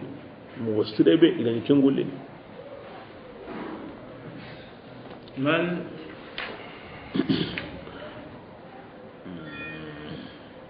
basa ara kengo ayan godi ti srebe ganda ho srebani ya ame tamukinan kaza adi yemme be aga golle mbosrenga golla na yiwa ma ne yagariwa anani golle nyana ke Allah bani na yemme ngani mo gara ken kabanin birande ngarin tamuya himbe lingi ngani kaza seresu anga to god Allah bate awa hankum manyilla iman kupa masibanum mangirndi nan kendi Allah gara ko mo wan to god kembate wallahi akama ngande islamiya mi gara brandi biram mo be senengani gilli dunadi yere la gara kalle mo tokeni kena mumina biram mo senne ande qotandi mo hari ande wotendi mo hari ande tampiendi mo hari angwani ni anyon ki keddu ante ngotay akhlasin tenni Allah yantenni ajuten ti anta min harbane baskari dukin Allah gro amma mu'minan tana anda nyago saha sudi aw kitay sudi aw newiye sudi la hiya anta nyon kin kamma angaran ta gon taqili abada bil hayati tayyiba abadan badan adakan ga nansuro andalla ga nansuro antayigini nansuro antamini nansuro an kana ni lagahiya nyoke suka mo denga wure aswama an garandu wari kunu ngadron annan ko an tampiti mu'minai komen ngane mu'mina nga an ngana yango liri yasulu dunadi an yonkin lagahan tin mutlaqan bismillah wala najziyannahum mo gara aywa mu'mina no ku baraji ibrayuma fi won posrenga kanu iganya yo kengolini ba naswan maniya darajatu agabin tabada igam pasume mogobe imuson kahanan pasume ke mogodi hum darajatu inda Allah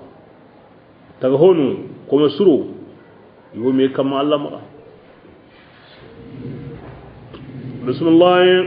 فإذا قرأت القرآن لله عند قرأ قرآني عندنا مندن الله فاري عندنا القرآن قرأ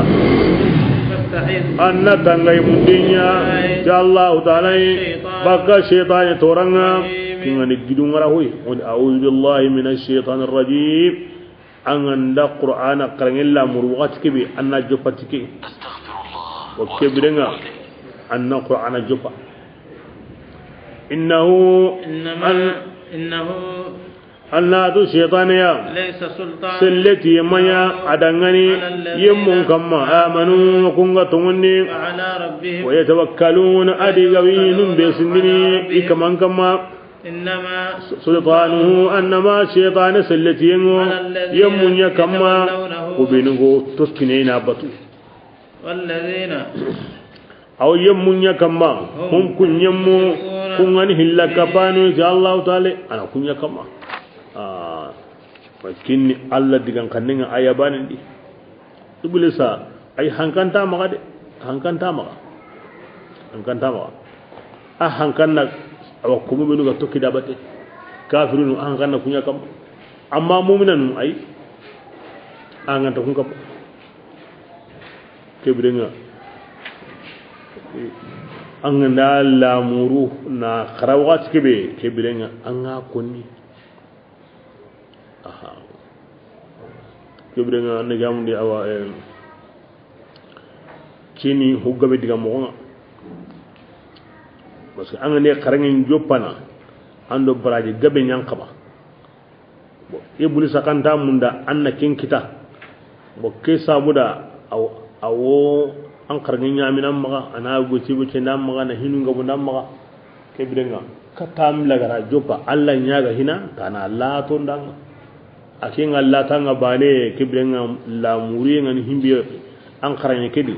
Allah an kin kitana ma kenda adamare medo khairi munda o ke bidenga na kwa kane kinya sabuni hugabe digaro kembate هون قرأ تغي مغون كما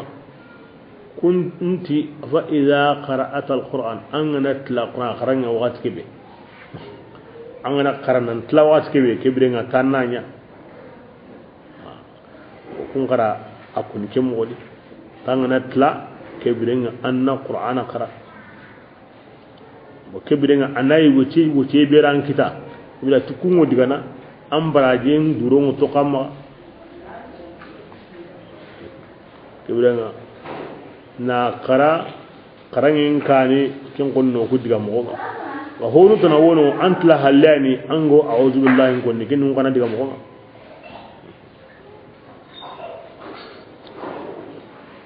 kini karangi amma sallin no niga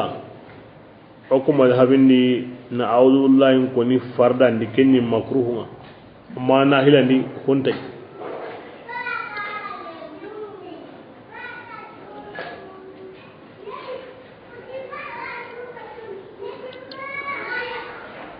تعوذ أينه اللي وقرآن دي كين بانيا بانيني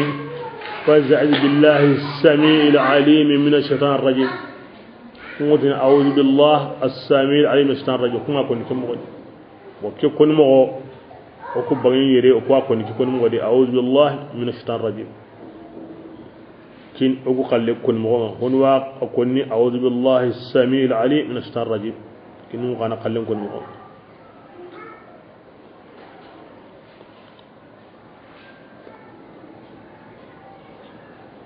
وقال لك أيوة كم فانكنا قرا دينا دي قال لك وسيبون مسعود واكونو دا أتي كين يقرنا الله فارنغ كوتاي إذا يقرن جوبنا إذا أعوذ بالسميع العليم من الشيطان الرجيم أيبان يكون مغو أتي الله فارن تندا قل أعوذ بالله من الشيطان الرجيم أي تساغان ننتي أعوذ بالله من الشيطان الرجيم دا كون كم مغدي من سودا هكذا قرأنيه جبريل أتي ملك جبريل نجي قرأون دي كم مغو يادي عن القلم عن الروح عن الله المحفوظ كنا رجع قلبنا كنا رجع المحفوظ وكبرنا وقلك كنا جيتنا دينا تكي قلك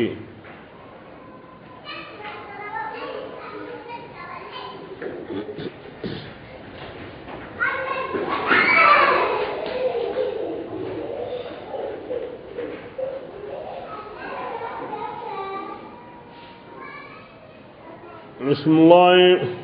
وإذا بدلنا قلوا كنا هراغني آية نويا مكان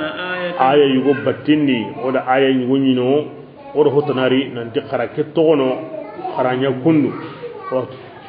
كمنا هن سابودا أنوين سابودا ما برجنغ بوين سابودا والله تعالى أعلم أيان توانا تهونا أقوكين ينقندني كين عندنا أن كافرون قنيم ولا فارندا أنما أنك ينقني مفترين أنك نجارن تني الله أنت الله تلينكي كبرنا كلامه الله تكانا كتون كبرنا هل الله تكانا يكونو كتاسو تكان كرومبا الله كنت تكامو هيل كوني كبرنا كوا كوني الله فارن نجارن تني بما كان كوني جكونا يوقاتي الله تيدا كمبي أكثرهم ati makan ko bagabunga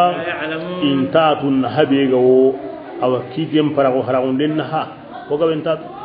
balanga da hay islama o ke ayille ma gonyana mo go be aga wo maka adam marim men ta kusaka domi honga tabane anga ne himbe ni maka aga wi ma bankote asrega he anna yilla na honne dolon bage islam ni hilda me so gani adina da haram den ko qur'an ni diga mun na ati allah di ma diga la gara go da haram den iya mini ani ga lida an anda ko sagara ko ni ta haram den ni an ngena sabu yo ga bentar akiya ni ngi ngillu mu akiya kan tanya na de ke biran gen ta haram kadi diga ti ya honne sallen jope arakanu lillahi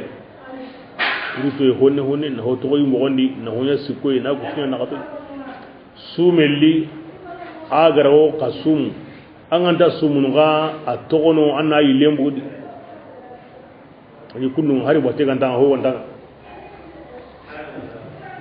ruto honne ma woni no ma ku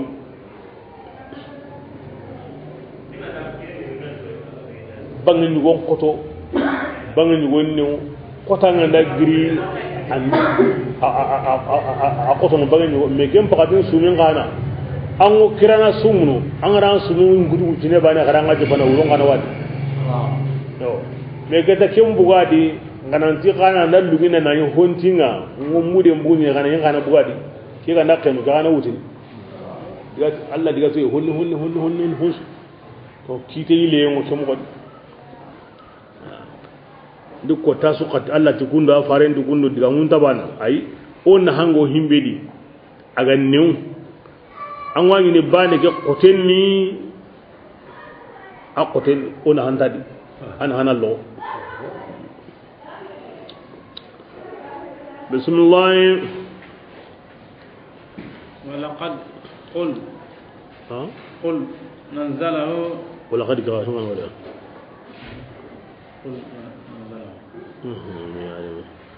قل يا رسول الله وتني دمني نزله روح القدس سنة بانك جبريل أيانا قرآن كي ينقندي من ربك قل لي أنك منا أيان قاتي تونغا ليثبت الذين ودا إنا يمون سبتني كونغا تونغني أدو قرآن كان ليني أدو نيغال ليني سلام نندغني إذا تانكي ما أوغالتي إنما أنت مفترين عندها كتاني مني أكيدتي أيدي ti malika nyangiri tai alla maga ni akinanga andari ka tongundi yemu ana kunya na hana bismillah ولقد نعلم okwatu tigi أنهم nante kafirinu kunu يقولون iwotini andangani إنما يعلمه بشر تسرعنا أم محمد قرموني نكيا أو كنت مكة وقت ينيكي كوني تسرعنا قرموني ملك أنت كنا دا كن قدام النصارى نجوا مكة أو تجاوم قول لنا الله فارمو تقدم جني دابعي يو مثلاً رومين كنياني أيوة أتوني تي هجبرو أني عامر بن حضرمي يامعه ببانة تنانو تي يسار إني مكة بانة كني يهوديانا بانة كني نصارى عرب نهي هو التوراة قرنارو إنجيل تي يبورن قننا الله فارن توني قنن سوي أني تقبكي بعينا أو تاغني وري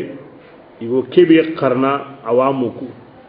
ado qur'ana nogon diga muku sumbana himbe gana anibuni mun kita torai jegoya ana kunya konni aw butte murna tay bo kebrenga makango dia ha oda famu a himbe konni de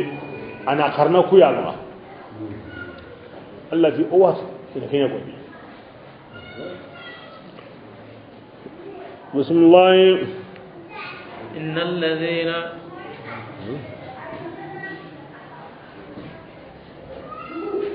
لسان الذي يعني يقول لنا ديغام كن ديغاندوروني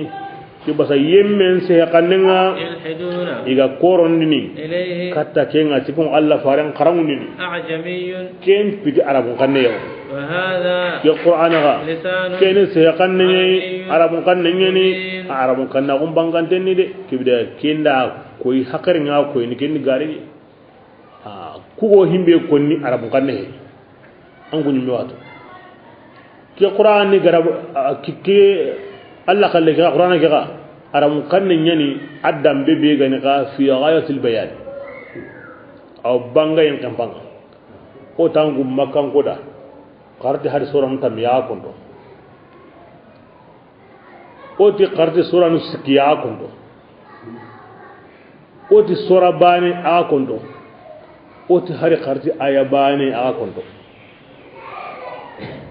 kebrenga kinga koyni qur'ana ni arabun kan dambe beya aro serun kalli dabana de dabana angul min arabun ni oti qariti hari aya bani himbe ni qur'ana be nga akondo i wonni no walidu so bake ara qur'ana ma an kuton goda aya bani ma an kuto ara ko zaman la garati man ati ma hadha qawl al bashar ati kay di sere ndigami ati sere ndigami ke angu be arabu ngam makanko an kun kon to hari ayabane e bisir do yasar yara on tikinga kum me arabu ya la kullan kinin na litang hakrin mi na koyanga am pakre na famu nanti tungu ngara himbe famu to gebe na arabu ngi konto kibire nga bisiru kondo ya sada ko ranta kumbe gaiti tagonya ni arabu ula kullan tin hakaren dalle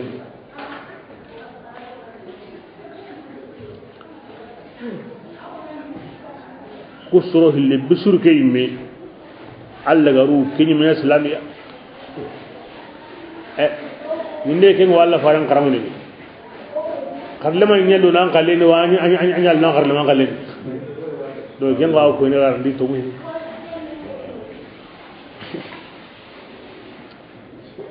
adam mar bononi nana nganda ti hombo na honsu konni aw honsu konni aw honsu konni bismillah innal ladhina adi yammu benu kunganda tongondini yo alquran alla ayanunga alla ndakun kanana de walahum ya azabun yangangati kundangani ken torantenni إنما يفتر الكذب الذين أنما يمنون غارن كتنو كونغان داتونيني الله أيانوما كونغان غارن كتنو إن ترى هذا كيدغا مني أو على كتي مني والمهلاني أنا أخرمندي والمشيطان ينا كنا دغني والمغيجان كتانو يني كاهر ينا غارن كتنو كم بالله اسلام تغارن كتنو بسم الله وأولئك بكم ما أنقذوا هم كنت تجي يعني قارنتم من قلت الله فارنا إنما أنت مفترين أتكون تجي يعني قارنتم إذا سيسوي قارنتم فرنا هلاني نقولي أدو يممي أغا كافرانو شاء بينهم أتون دم بالله إلا من omati yemmende igara naqi nani asondo menga amma hawndengo ti tongundenga ira naqi ara kahira ondiga men ko nani asondo men ko ni wi mogondi omati kende omati ke ona do anya halle islaminga amma naqi aywa walma anna gahamne ewa anda kahira on ko manda nya na nyamman naqi an sondo men mira wara haranga naqi orn himbe ko odo kini rasulullah lakin qadamur yemme agri men ga yurube ti kahira unga an hal islaminga naqinde he ana kahiringa فعليهم غضبون أتبتي وكن كمانون كما قل الله ينغنغتي مويدغني ينغنغتي بقورنغني ذلك كي غونغون ديويدا ناسابون يكون إيران غارينتا غونقانو ناسوغني كن ديبغني لا ركما أن تنند الله أن تقنون كنن الكافرين كنن كافرين يا دي كنن وكيكيتي أورن دائما yang kasabu ngunung kawur Ammar bun Yasir yang kakunya di serunya di hana bega tubi selama unjuk wakati Ammar wadi aha wari Yasir ama wari Sumiyatu Suhaibu Bilal Khabbab Abu Siddiq radhiyallahu anhu usurunya di holan tubi ima tubi dome de itubi mekane nganda kanda kan sere nyeri holon tubi an ko koni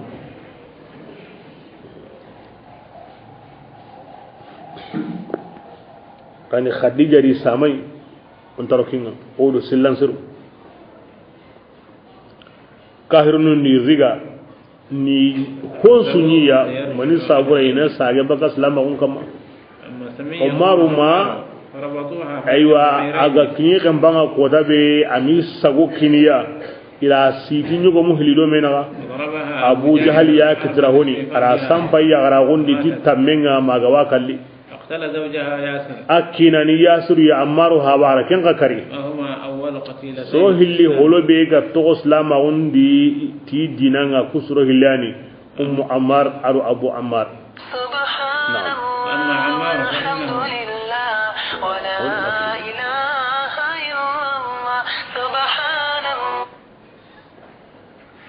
danga ngi hay sirhana be ga diga salama gon sawura ya haringen dan karas salama gon sawura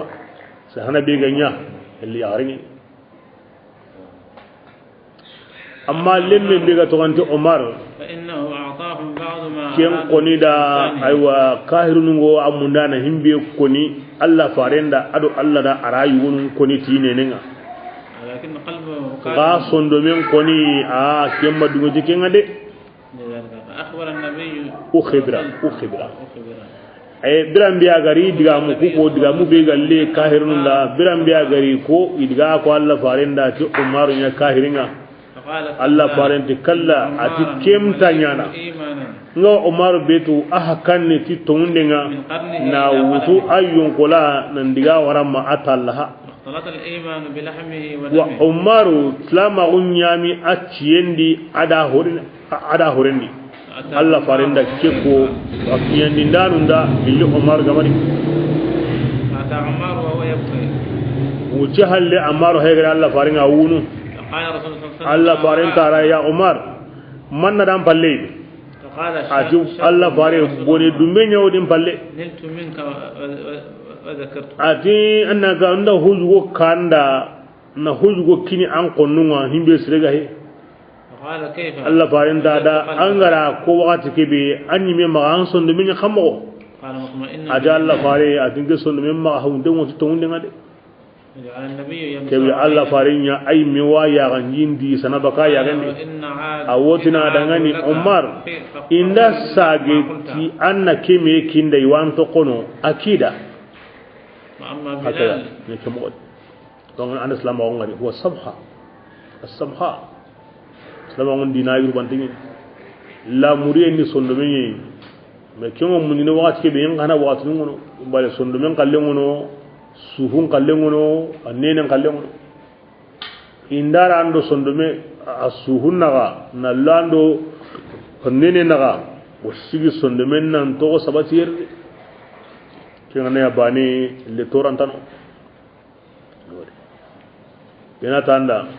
kan sahaba baneni Allah farenga di ahakkan woli mananka unwa nautu mayun kula mata Allah on to Umar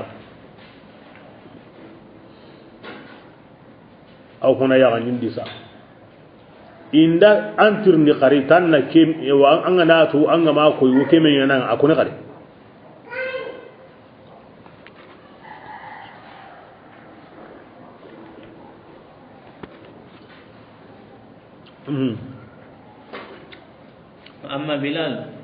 amma Bilal ya kinye wa yangan qatan awtini Allah bani yani tashtarahu Abu Bakr wa ataqahu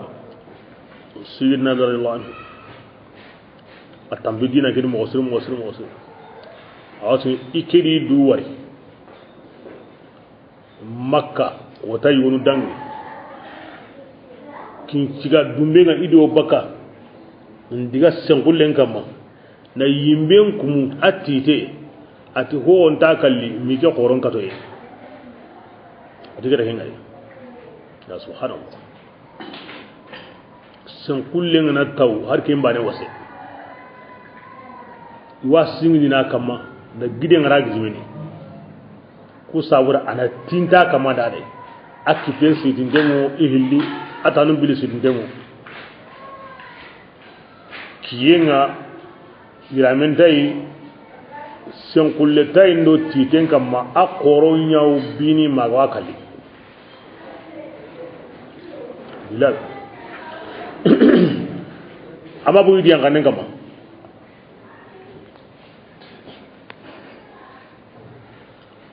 ahad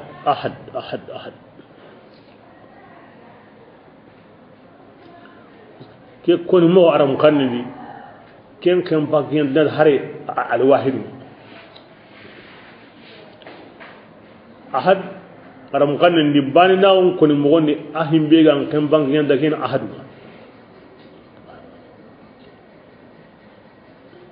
kiya sawra al ahad aw nuqbani alquran qul wallahu sura Allah kun no tahillu anta nuqus Allah ka al ahad aw kin sura bani yani akun no tahillu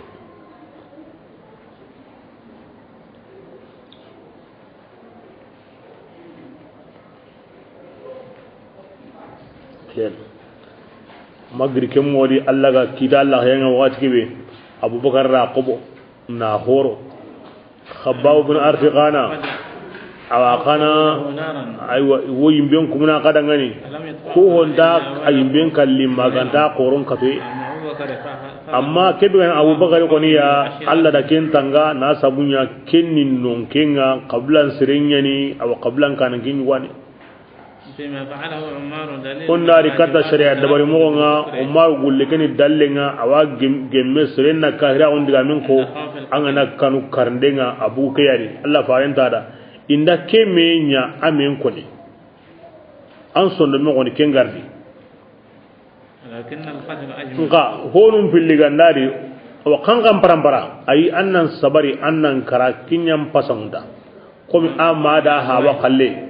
wala kinnam pasa khalle ya nga khalle ki awgeme ama gara karam gobe na to ama hoko hawa karam gobe na to ama kahirun sehenko kinyam pasa khalle gi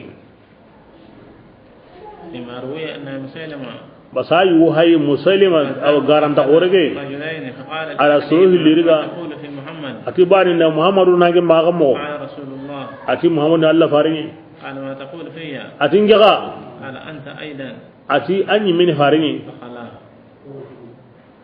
فقلاه ala kengara فقال للآخر atibani na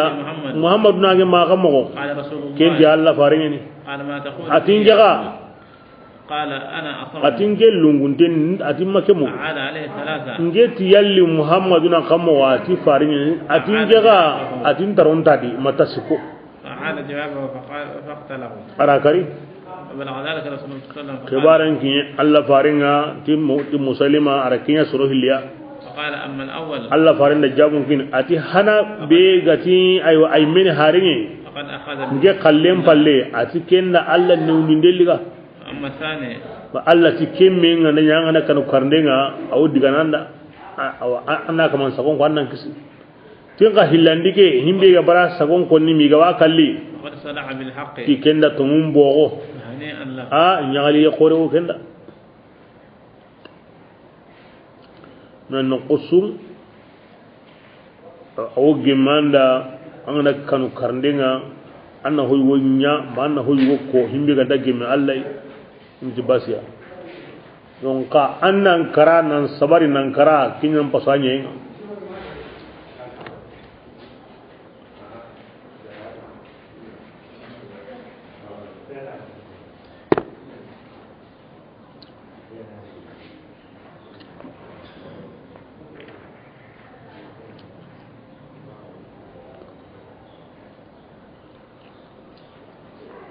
bismillah أولئك الذين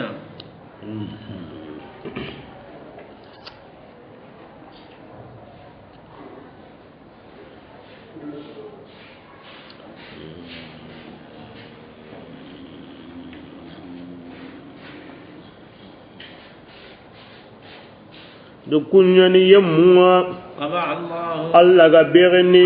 isondomun kamma adi taronun kamma adi ngallun kamma adi kuma ngudo buru ko tigitigi wa to ni munguntonga Allah ga kebe lamuri ma mungukunga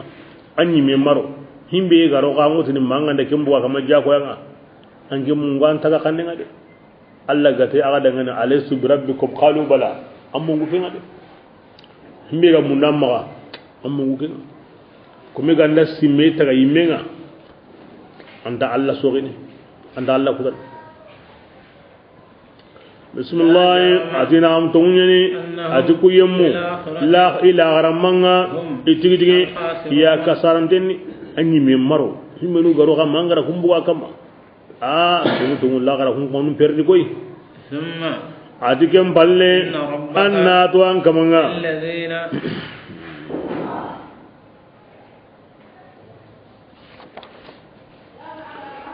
لغفور غفران يعني رحيم هنان يعني رحيم للذين يمون دغني يمو بينو غبغان باناو فم بالله igari jarabi makka ni yangan kata ida kahira on diga mun koni ida kahira on gollenya kim palle buguti dinanga nanguru adikun kamano ati Allah kafarida Allah hinniya ثم جاهدوا كم بالله الى جهادنا الصبر باتين كما ميغو كلا ادورو كنيا اكيد الله اكاهر نغران جربي ايوا عند دغامن كو تيران نقيا عند غولنيا تيران نقيا amma bugutan dinanga an togiro menaga jihadin bingari amma jihadin ya gari amma kata sabarne gari an ka hukahir nunga tawane kenangin takebu na kindin ne annan mo yugunya katin daga mo yugo kita an gara kin mo kita bane an sage koy mo kasebe ganin mun nan maka kinya na ko tan naqi ngangin din naqi ya Allah tan nan naqi hon tan basin tadi o am pay na kinde go dangino himbe ga mun nan maka ken balanga maka ta kinya na igran naqi na nya mo an to kununga kenta ثم جاهدوا وصبروا wali akon ninta koto nanti irin ngara ke ja ko nya de jon awan le ke din sago de ke ni ngara ko kenta koto kinna no mo wasi ona palle ona haykata kani anaya mo be inna rabbaka ya rasulullah kamanga min ba'di fitina min ba'diha fitina ki halle khafaranan yani idan ngani inna nan yani ya ثم تاتي يوما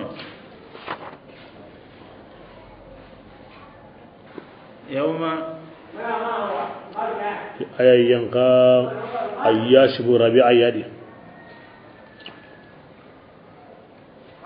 عدو أبو اللهب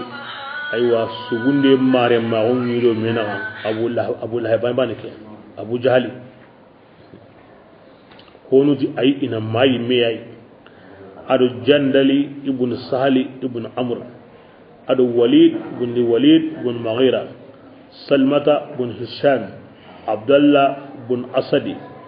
wa ku ado ku menu binu gani makka aywa hilaka panunda hosuniya torai awa sagonyu go koni awa anna gamni ku sawai na kisi toranga igara mobe kitabane ina wuru ina diga madina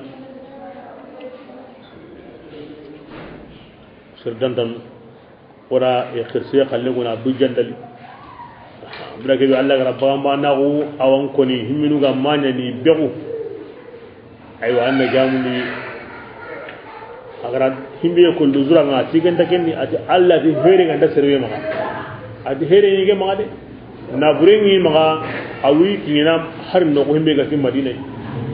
wuro ken dawi ni maka abu yikini juwana ga ira wutu gangaran ga makara an kamar abu ga makin madina afat ora yan kunan dan ha bayan benu ga koni hanan go kunni siri tampinton me kullagaru bi hage koni kubaga walid ibn walid kenni aw walid ibn walid bureke mere mere kinga aro khallu habi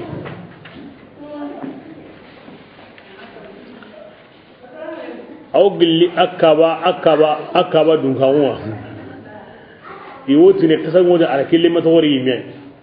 ba ke watin da ni akni kemban su makka dindura bundu kawa dun gawani tanna huwa tora na himbe gam pasu dinanta an anga iken ta se to himbe am pasiya wala kasan mo en ko arke to wari yime are mundi khaldu tubi adoke kono sikandi kapai ngakema kwa mosi ara keriga makara hunsunye ay mere me ikere men nati muhammad ko ina kamo awi bunake nimbo kasigarta rasulullah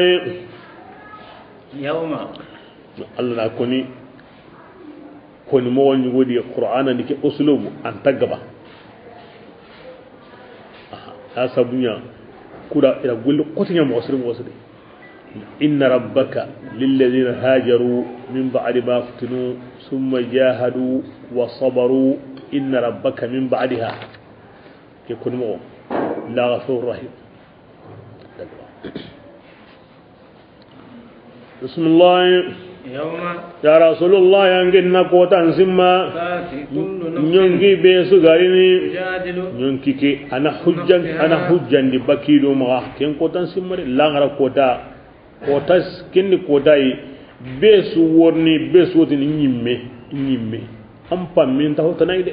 anyi me yon kolan ko ten kismo simme ken ko tanga to fe kullu nafsin de ko danga ina nyongi besu awa kallenti mante nginay agara kebe golli atti mante in sharran in khairan o sirendai tugaru sire o burende ga tugaru bure atti mante ngokinna wa hum adu golli nyawanunga indi tonyana de indo ka pampo burenga indo ka pampo burenga indo bagam ko sire bil ahra koy manga fo sirenga ke ko tan simman ara ko da Allah subhanahu wa ta'ala awa kunni kunu mo osuru no kanu de masulun wono ay anta ko to na bada a ko to mo nanti kungo tin titi mi ay ihamini kutunya da ime bane ko ni ay me ma ay har ngene to kaya kutunya ko to Allah wa ko ni ke ko danga on wona nyime o tuna kun maka ayen ni parce que ke ko da surungu makka horu nyen anta kun kunyon golando wando ga to hoyo worno wan godini nyime ay woni jama ke bugande ke ko ta on wona nyime sawra wa wulangal na sura bande ga makan sura ni akota nga sirengo wurno ire menga angurno alle anya kenga angurno ampawe angurno ankine angurno an kabla nyime ba hore mpora gondi ango toko ho sauda aya ko sugatene ke kota nga ngo wurno ko suya nganyime mundu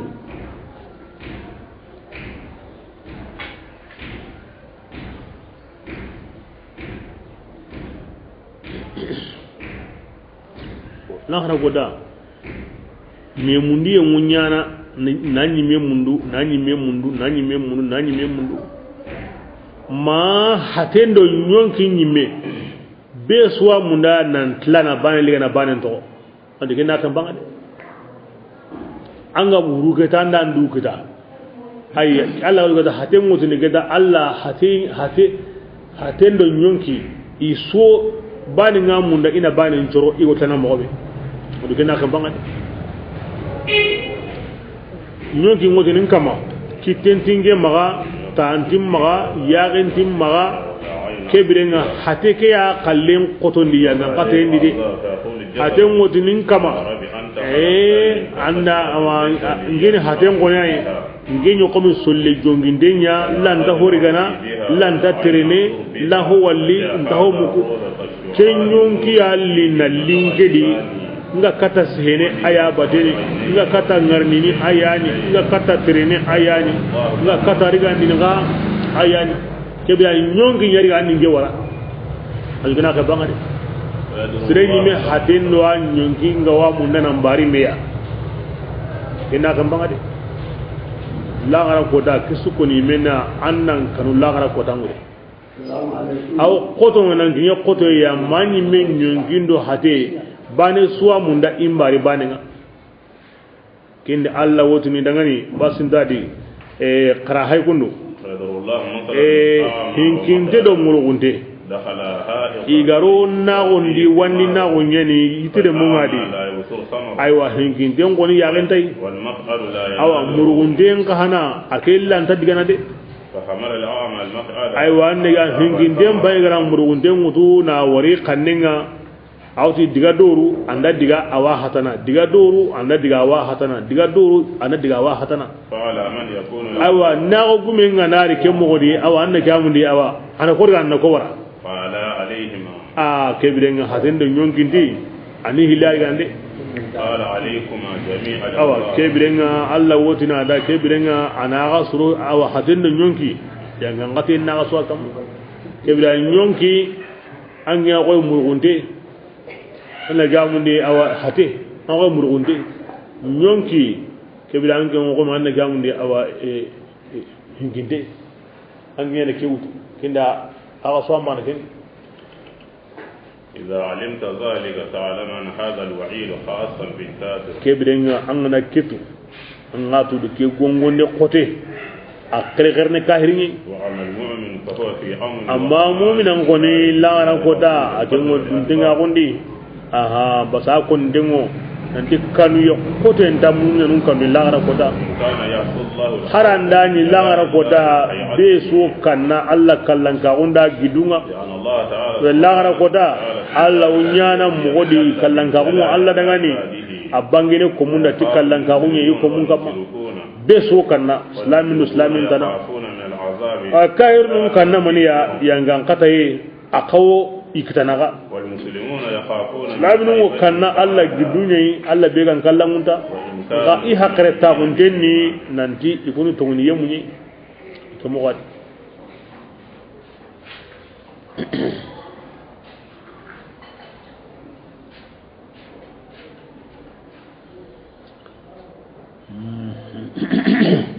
بسم الله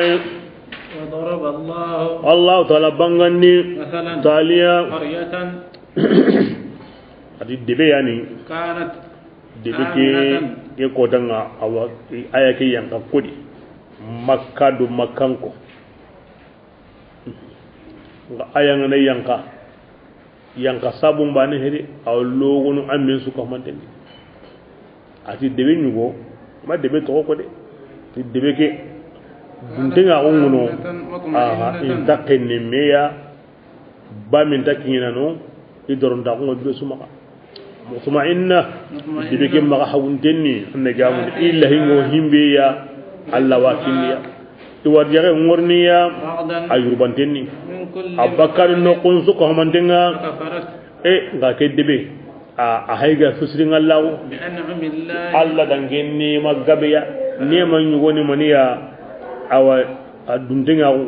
ay woni maniya amma hawi ay woni maniya warjaran wurni aw besubaka ay woni maniya abaka do bangin suya aku neman su ida ku fusrin Allah parce que ira neman kama mparen kuta so ango debe hankama be ga waga yimendi ran debe ndaro na debe suya ni sagunyi radina hon suya aganda sere waranni degmen garati Allah ko iketi anda kem pare lowa aton mani isringal Allah na makanya debe dare debe kanunte na adon ta ko duna suya be sura hoto ka kallenga na makan ko ndaro e Allah harin gari kende wiya an ganda ken kutaka kindi agara an gamundi adiben kam ampare ara singal lawdi kebe singal li aro manin kaba na temundi bismillah Allah kusagara debe ge temundi bulle nyiramenga sino nyeri kamen mari ari temundi man tane aro kanu nyirabe Allah faris sallallahu aro sahaban bugu idiga madina keta makka tanga ingri akanda ingri inda mu timakan ko ngura wayasi wura kaniya inda mu ti worni wura kaniya kemma dum yana makan ko ngahina arabu mo ko nan bugu kahira ko ndo ko Allah salama ko himbe na ya islami nga ken kharin ta ken no gar kun suwarno madina kebirenga kanlilli dullelli kawayli bismillah bima asawun honye kende be dungo nunya igani ken gollini yani manna ke kin yare ime golle laqad ja'ahum rasulun tibasa annadu hari qora li makan kunga ime yugani de iwa matu iwa habatu iwatu mogon sudi ila haraki garangutu akhadhahum al'azab kebirenga kenya sabune dullendo kannenya ngangate ngari diga de ikunga inya tunyundanu ile ko kebirenga kini khabante nawo bo kyo konni be suda ango tayo tagedi ango khairi bedi alla gara khairin kinanga nawyen kinanga ma mungu alla yam pinunde anga mungu alla yam pinundi bane ampaju bonno kinde la radu kude kinde la radu alla ganda khairin ya komyo komida anga ma rigati sobe angara nema ke fusidin Allah anda la radu kude inna allaha la yughayyiru ma biqaumin hatta yughayyiru ma bi anfusihim kome ko min Allah ran nema nyanda awanya na kunnu ngayi mentai ga atinta illa na bada mana buwani medi brasrin na nan sido kufande annan nan sida ba bismillah fakulu adikbe an kun nan yige ya aslaminu muran kunye qayyige gille honga razaqakumullah alla gara warjakinga addigantinni adangani asenni adangani agan kufandi Allah taala ne manga agan dani ago batini iya Allah bane yayi angati Allah bane kibringa tokkido Allah bate aha awni haramun koni ona tu nan janna himbe ga ta haraminga kibla kinya to halali al halalin koni halalin sur da koni la harame kin sura koni ba gabe anda buke akude su digantin inma harrama al maytata agati qara halalin yiga agana Allah kufa islamin kibra kan gani harame ayi iddatani hari gabe inma wal hasr bainhum bi kanda ta hari gabe innum payangure annama Allah haramun ni jibanga aga kamma ada kutu ada horem paramun ni hore be ga budo kutura kenga ala gijim barenji paramun ni ada ho haramun ni iga sonko Allah tana dangani tikenga anya kurusini akurusinte anda Allah tana tonko islam takenga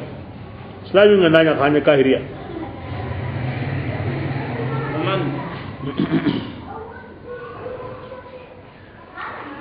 ngati yemmeme kada kem patagindi ay wanne gamundi nani fisirintehe ya dantehe am patagi kata jibanyi gayinga gijim parenyi gayinga aywa koyi gayinga himbe ama kursi Allah togoya kebirenga Allah tanna yiga iki Allah ay yiga iki kafaranda ihinna kana digandanda nan ka hukke suko homantenga aha dulle nan kita tabiyen dan kita korin dan kita ya dan taguma kinyanga fisiri ma kinyanga ke hotana ma kite himbe go ambrandini majiba ayiga magijimbare ayiga ma himbe ga kurusi amakoti awatu amakosi Allah taguma ayiga yani ken gureni ari haram na gusu Allah mati annan kara dulle ngade ayi amakin ko hukuma da bana yigan nan pagadi anna slahan nan mutwadi an na kare wakati kebe anna to amma shafi'i kenti ko yigadi na to an gondi an ta kalla an ta ge manan pagadi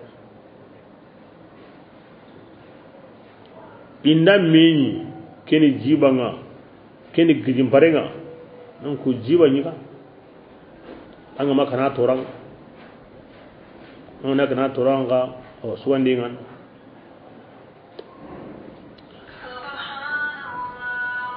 bismillah wala taqulu jase yangun namati lima tasifu alsinatukum ولا تقولوا أن كنا مغدي هذا كهو حلال تدغندني وهذا كهو قانا كحرام دني لما ننسم بك تدغمين ألسنتكم آني ننغو كم مانكتنو كنغني غارين دي أنت تدغندني كي أو كحرام دني أنسم بني منيا نا قدرون غاري أما كنغوني دي الكذبان كودا انا غارين كوتو ادم بكتا الله خما كيني ان الذين يمبينو كون الكذبا كون غارين كوتو ندم بكتا الله كون كمان انت تقدر كتنا غدغمي ودغاني دوناني كن توناني لا را يانغان قتيني دغاني كن تورانتني دي حلال ناوندو حرام ناو كن الله يامرا na kotandui hohosu kyo gimme kenta gimme ken hararen halalinga ken haraminga anse mena maniya Allah ti Allah farenti nganda kento na kota ndu kunwa tanuma ken ko de ngada ken ko anda garen saw Allah de ya sawni harando to ngana gemu anda garen ko ba ko ni watan ken tat ba ngana turni hoy an ta to tantat ma am pakar lan ko ni kem balin na tirne ya di ya ho aw ga ni mera kyakida anda go librin da bari an ga nasirun yi marawasa na to yi marawasa yin pakati an tatu anda garen saw Allah hara ga nagge mu Allah kallin maharna a mage mai ka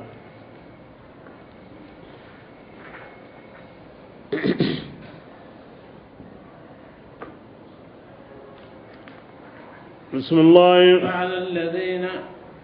هادوا koy wono yahudiya nyang krekretikeŋa haramina gondi a worni ken koni aha birambi himbe go gemme islamin dara ken koni himbe go haramini kamara ken koni ko kebirenga annagamuni a worni ko ana kallen koni koy gono ken prami yahudiya kam khassatan krekrema o ku takenta ken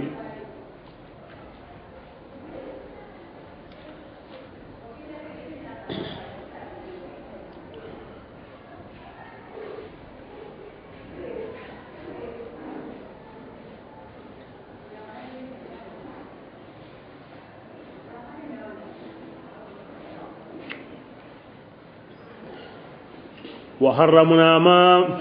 أغتون كان لهم فرامنين يمون كما كون يهودية كان كاغو أو أغرك بقصان قرآن كما وكاني وعلى الذين هادوا حرمنا كل ذي ظفر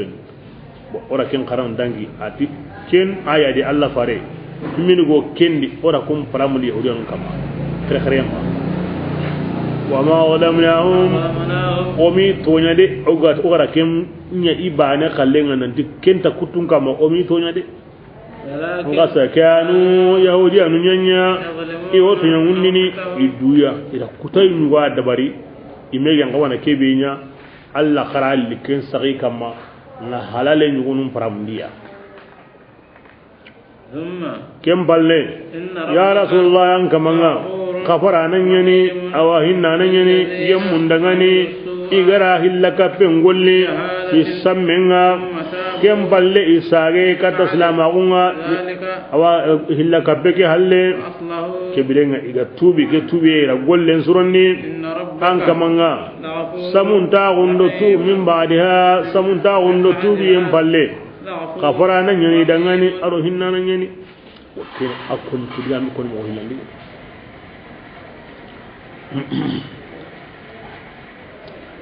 ani islamahu yajibu ma qablahu amna kahiringa isla angana hobre sunya anga islamahu bani asubono kibra ambani golen je ko hurmanya sa angana ken surondi animi samuntawo ke wakati kafira on wakati angara ho honya tube ngo ken surondi Allah sirini de Allah sirini bismillah inna ibrahima Allah tu awan nabiullah ibrahim ide kana ummatan abani akinya kanan kinye beso nya gane tai en ummatu aha aw qomi aw konan ibrahim abani na qomi jamanya abani aw qomi ummatu abani ibrahim wasalin dare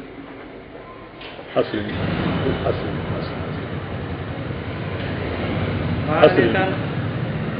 Allah subhanahu wa ta'ala ibrahim asli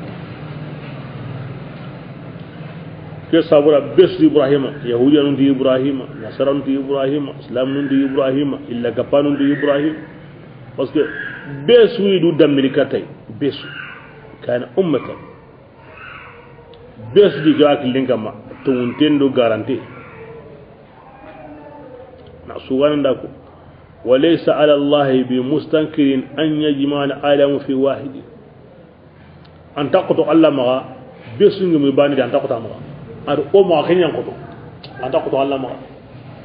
بسو جمع إبراهيم سرين بسو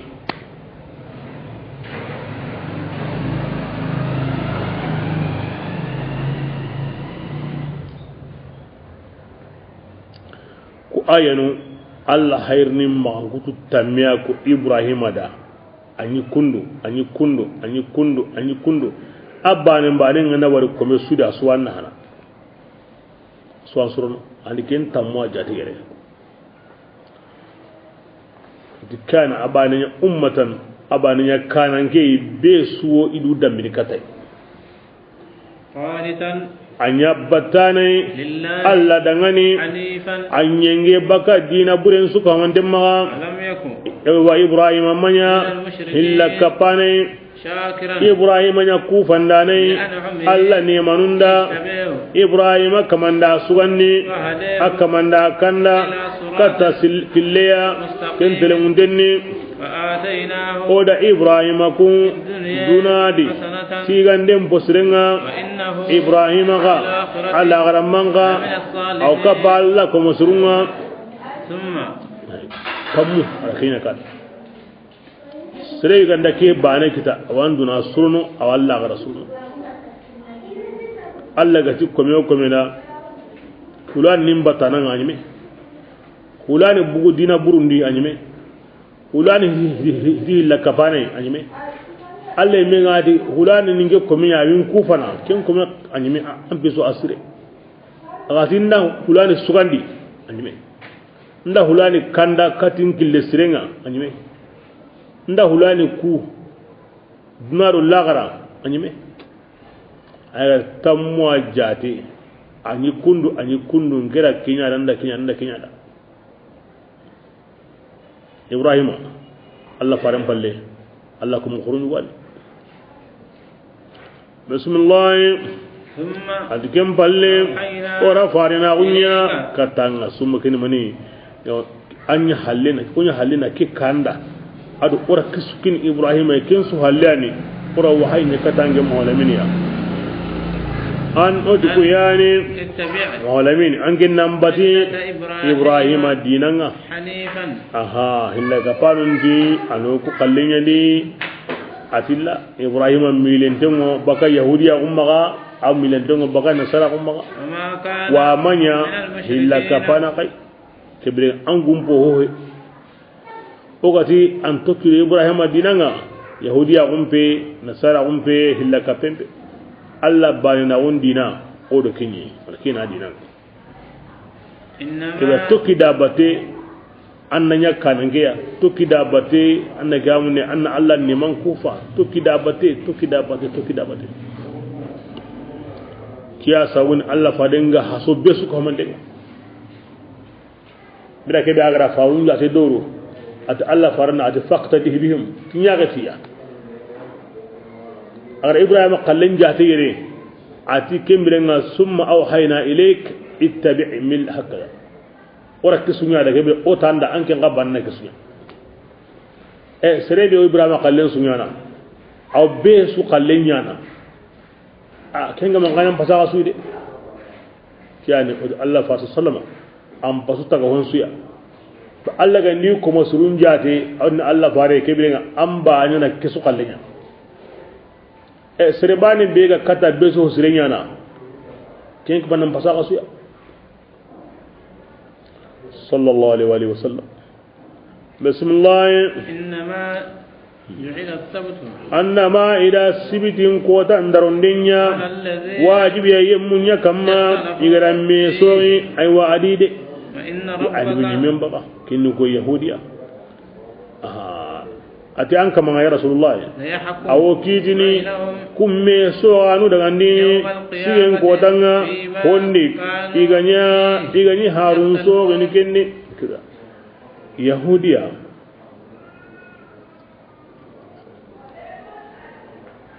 adu nasara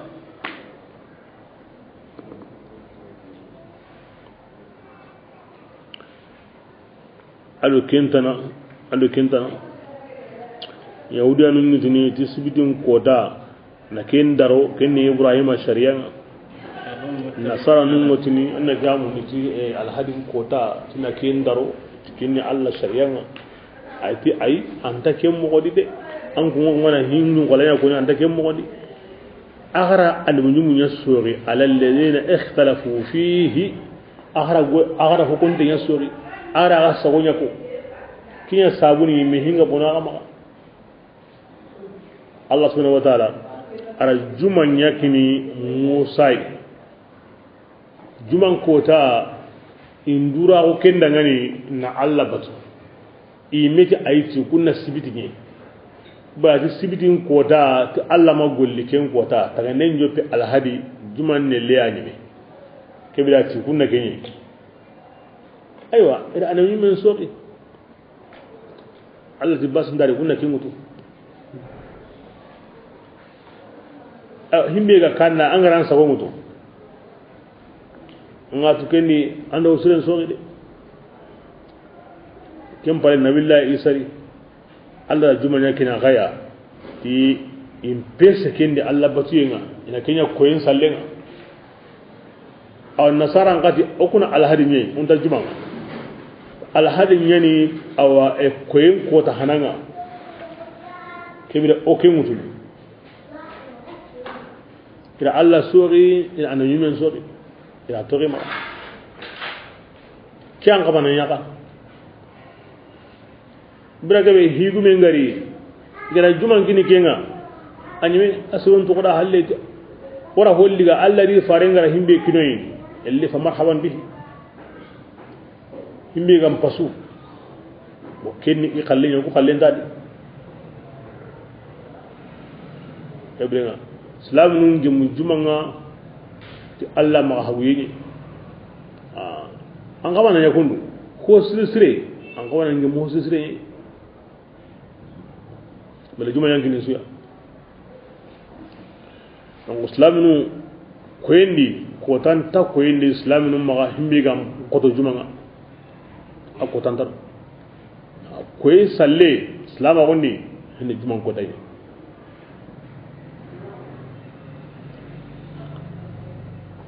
islam ummati kesa buray hungara koto ni Allah kada koto ni Allah ti dangani kama ati yahudiyanu sibitin kota kebirenga kama ho nya Allah pimpalle maga jagundadi maga kobiadi maga ho nya Allah pimba ne pe angana ho nya di ha nda sorna maga aka ke mod himelu gara ho nya da men sorni maga bon nasara khana kinyan ki dai ga bara Allah kada koto ni maga to alharin ko da ke kama ho nya Allah pimpalle anda ho nya kimpalle nda sorna maga abra ga juma ga islami nunga iga tori ga tay bo Allah ma islami nunda ay kama ho nya di ay adiga golle himbe ga munda ga ma abu ati ngene ke harken da bari ram ba do gem pakati ni juma pakati ngana ki juma nga wajibi an kama diga salli angana bu salli ranga digangu le kare parce que akini ya idariga makote wari kama akini ya idariga makote wari kama amati kama honya batiyen balle ay anduna ngulle aga wajibi an kama abu atinga nakin diga salli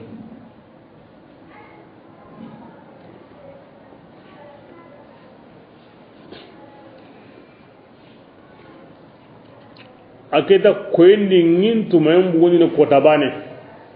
yo anyi me ganda ken kota bane ya jumanga kellu ngani miada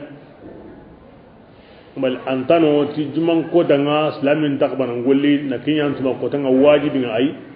ime ngati koy sungin tu mayam bugoni ne kota bane anyi me ta khana nganya na jumanga mo kenni anyi me ti kimti basiya andi manga tu me sibiti nye ko mi yahudiya manga tumme alhadi miya ko min nasara nanti maslamin kana ga tumme juma nyei ay tumme piti dina kay wo nin tumme mo ni ngana juma ko tanga ala kem piti basiya maslama ummati islamin nan tumme juma ko tanga tikenni dina ni woy ay islama ummati ko mbiga munam magata batiye bega munam magadi aga wajibi an kama kebirenga kembate dabari ma golle koninya himbe go sikki kembate go munam maga aga wajibi an kama aga wajibi an kama ka al-islam lafiya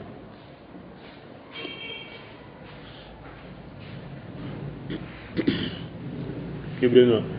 kida an-nasara ala ken jabi ala sibidin jabi an gunda Allah sori ya gaba jumanan gina kasuya islamin nga o ko magayre o sibidi o juman Allah islamin ko tanga o sibidin Allah maniya o yahudiyai o alhadin Allah maniya o tin nasara jamanin ke kili alamzan ko da golle ndayana anta masiban tuno mahindan kita an da golle da sibin ko da golle ndano juman ko da golle ndano alhadin ko da golle ndano koye bito sikko wala jamane meri ken jamane wor golli sibiti tenengen ko da ngwangi ni guldan so akanya ko kambe bito siknya golle maya bido sigi golle sibitindo taratando arabando alhamisa nyugo kello nyana hatta alhamisa nyugo hono ken Allah parce que jamane ge la da qasendi alhamisa ni salman gotani bo ken taqlid bi hake ken fakar la qasibi hake kengo hono ka hakreni alhamisa ko da a golle ndan kebira anyana kammo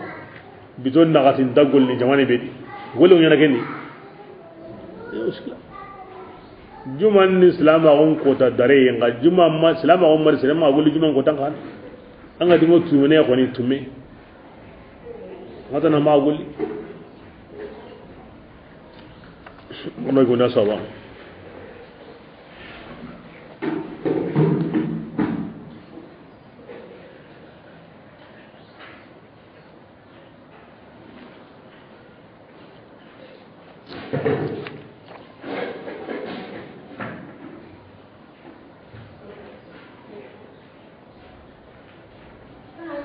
رسول الله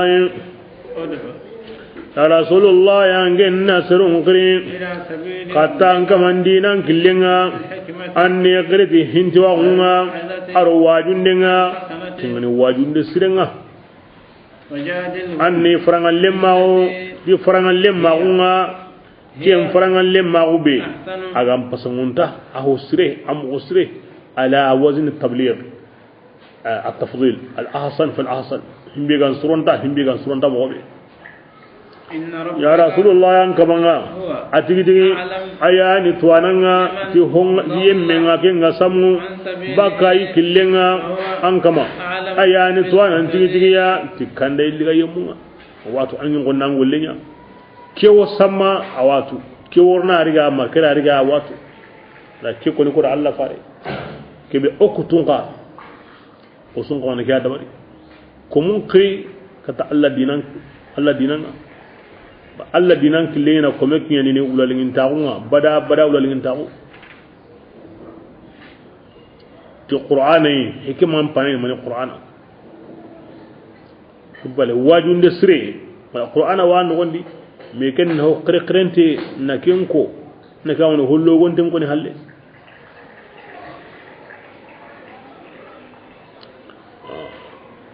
in se komunda ni kanuni batiyindi ni hatenga sabatiyindi na batiyindi undi da ne gamni aywa ni kanundi yimbenga ni kanundi soqiyenga ago tora be kena serenga dunarullah na kinkida adwa sahaba nanti Allah sallallahu alaihi wasallam aywa awajundi mo bane mai kanu yen sabu dangani awa am umma tumbugu bireñu wonunga ano kanundi arjanna di bireñu wonu kallengu nyana no kanundi yimbenga bireñu wonunga ana qisanun koda ana masalanun koda ana kuyumurinun koda ku sabura asugandai yimben pin ko nembane siren atuo bakandi awo iro me no gondi har marin me na to diga mu bakka me wure an kaninadi kanu ko danga an kanna an hogabe tunu na sunya awa yimben ba ne hin ko ninga na sunya annake hamundi awa e qawru nyanga ngatemba ne na sunya awa hoburen ba ne ko ninga donc kengu hintu baka seredi anna su yugo ko ni kena ko mun kanundi keni kanundi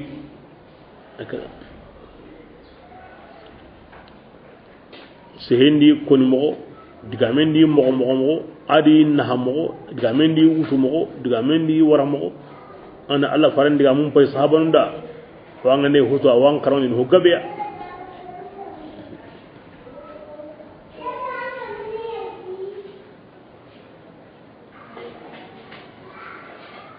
sen ko nana anyima na hayni himbe gan qabanan koni ango himbe nu na an wan himbe ko ni kunda ken sun hikmatu angane sene tuwanunda kundi sehemo samuntonda kundi sehemo yagarunda kundi sehemo yugunda kundi sehemo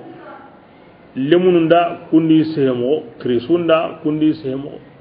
hilla kapanu ngene hui kundi sehemo nasara ngene kundi sehemo yahudiya ngene kundi sehemo kunta har bane di kundi sehemo angana kinya batte ngorno andiga minga ndahango kitene ba uslubu bane awan kemma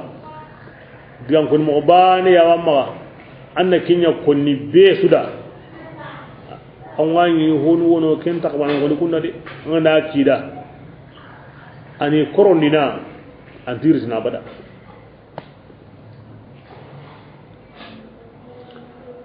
kesu himbe an goda sui kirinda nan yime la hala kenya na komu kili dinan dara diga men an me go himbe konni Allah ti afarenti onanya ananya me akane ona togono an me wakane an yime la hala an tere mogo an sehe mogo an yirallo mogo an juku an go himbe konti Allah farenyi kundu o ando ya renta gande anani an me kundu ibra kirna na be gande ke mogodi adiga me aworno serundi akrinde mun na hene ke an goto honsu hina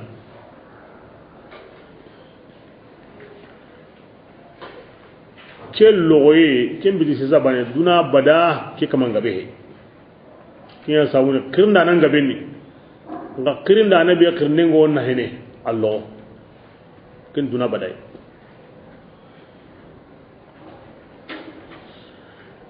ya kome be ne kundu wakati ke be bo kem pakati ke birenga awa anna dabari bil hikmati wal mau'izati al hasana wal jidal billati hi ahsan me kinna ni hina anyimme surohina nka ange mo ko mun ke langi ni me masuro ke birenga ange ndi amen sorno kamo an yimme hina an ana kata an yimme da wakati kebe an ko mun kiri ngamma kata an yimme da hina an ge se hen ta sono haraga na suru andana hene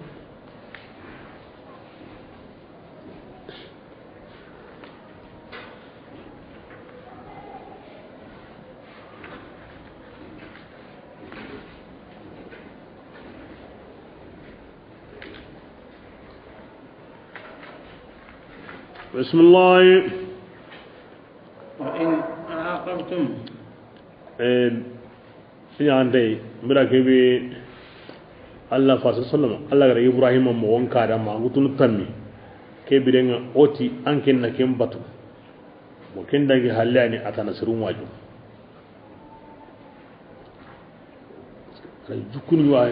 على جكون يقول كاين نيكون كبيرنا على لكن وقت كبير ati tana surun wadi bakin nga ko niya tukku nyana ko mun kallihina hadina diga men al hal adi am lil maqal la hala nyana ko mun kallihina kata Allah dina sehenga sesul la hala aganta am patenga sana kata Allah pinga antan jongo ni kata Allah pinga ma tukki dagin ko nambate na la to kinga kinga na dina dana do kata Allah du gunga ko ni kemo yadi aw ti kemo yadi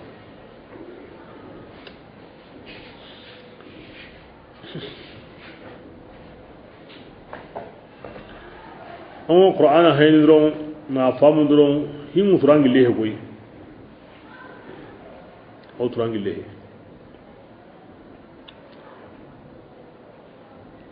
Allah fa sallallahu alaihi wasallam hamzatu dan himi beswatu hamzatu Allah farem pa watuniani ado Allah farem pa wahabe hamzatu ado Allah farenda kombo banesku hamzatu amadu Allah farem ma iwoksimi an kasa Allah farenga ti sino hilliya bakin ko da yagu da wannan gaba sino na kasi yayi wannan taktan yagu dai Allah basata Allah faren duram minyangen hawan bangin pai mambangin pai awan ne gamu ni wumpa kempai agro islama wonu ko tabe arumo oda kara yilli agro islama wonu kimmo di nalli himmadin aywa agar himbe islama wondi Allah farendi mandendi asamu den tasri bo hijiran sina hilandi ki hamzatu ida kari parce que badri ga dangi makan konti wondi akken Allah fare ono tambonto ken no wondi ga medde huye sawura ila sireni go mundu hamzatu bana kanne maka akoni kurel lungo kuren koya o sire kara o sire makara yon koni diga yimen ke bana kanne maka da kanu Allah fare amadin ma de kena ti uhudi hamza toki hina suna hilandi ke gari gollengi mun dai lamureke aratimani fashi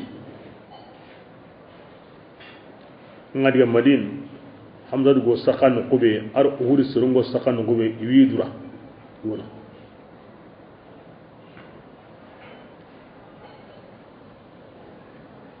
ala Allah faran kari kallem bane he ira sondo mbura unyi nan gunen kutu na taro num pilli kutu na yuga on kutu na nogon bogo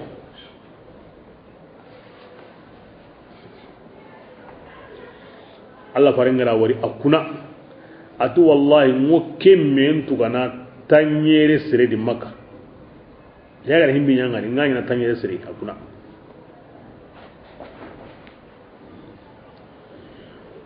Allah da ayayin kandi bismillah wa in aqabtum atim holamin agan dani agat ago aga toran tambon tugana karaga toran tambon tuga ti hommeya igada aga torat kibiya karakin minya wala in sabartum ya an kin wureni an kin kuna tanga tugana tanyire sireni a ida ya sire bana ide ana tanga tugana ana tugana sire bana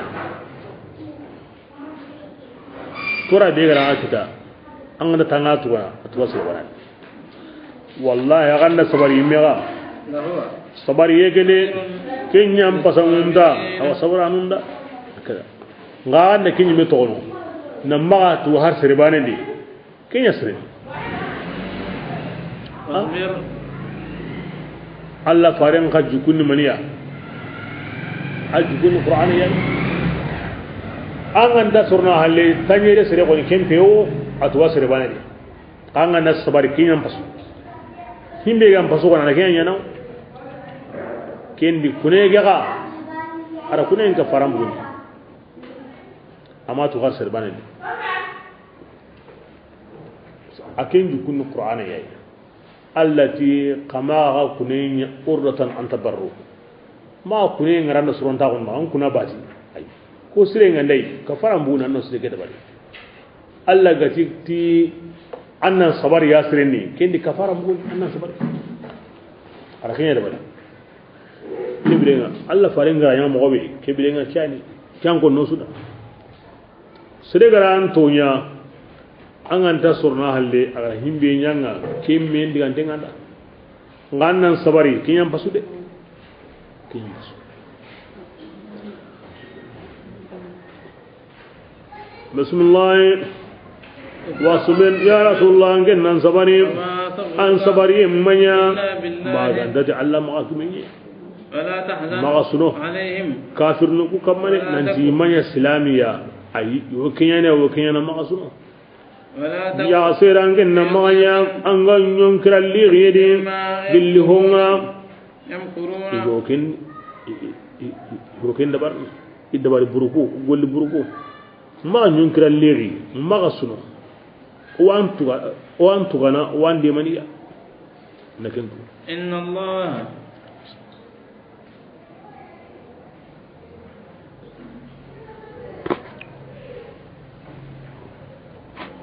إن الله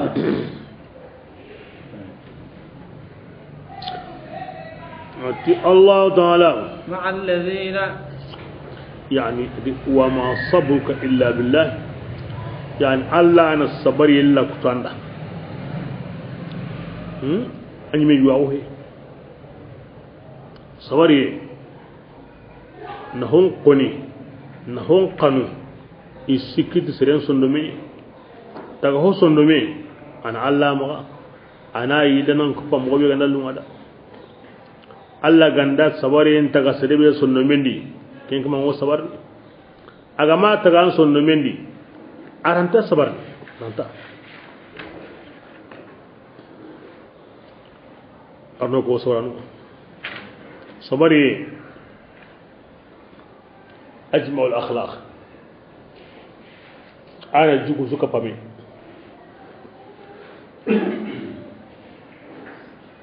sabari haqiqan di addu ko zuka fami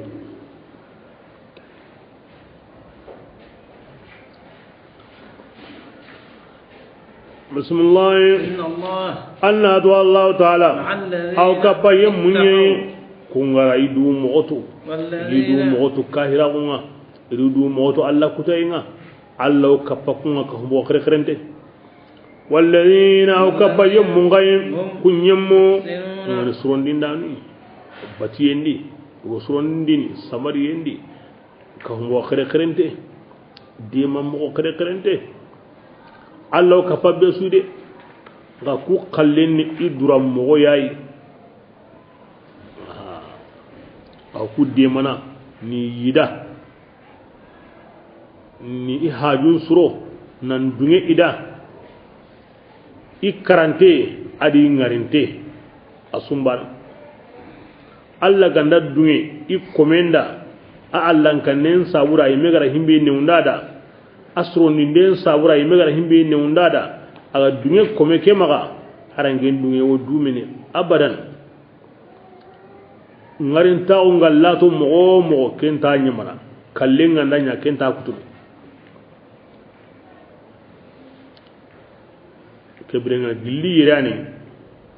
etina alla ko musurun jura ni khidima asrin ni mughsir basa nanto alla ko musuru ko hadar dingranga alla dungay hadar dingra anguno ni alla ga dungay ko men maga bane ken ko me ga noko ken alla dungay hadar dingranga akrantinno angarintinno aswambana Allah ga jide benyana ida ikaranteni o ken jide wo isawranga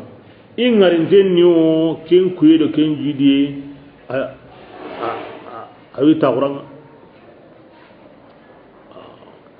Allah kuma surunda kiya famu ida kiyatu kinya sawuni o Allah kuma surun sugutana ikara gallato mo idde bengallato mo ingarinte i karante yi sugutana parce que igon no kobe mahallu hadrat rida Allah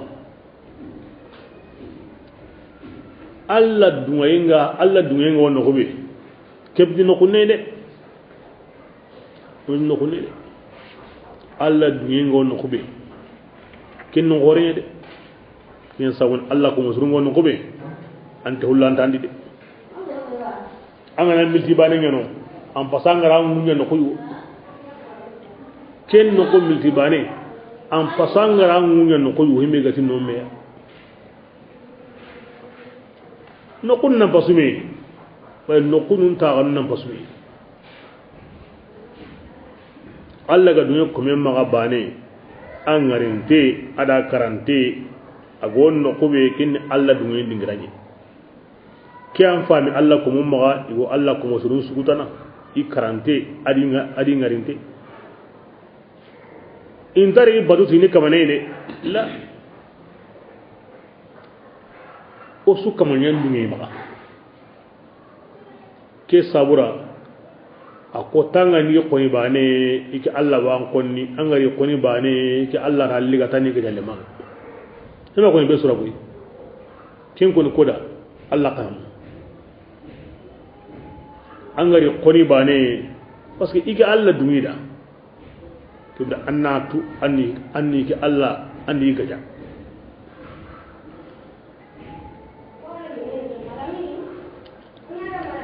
nanta kara bana nyimi ay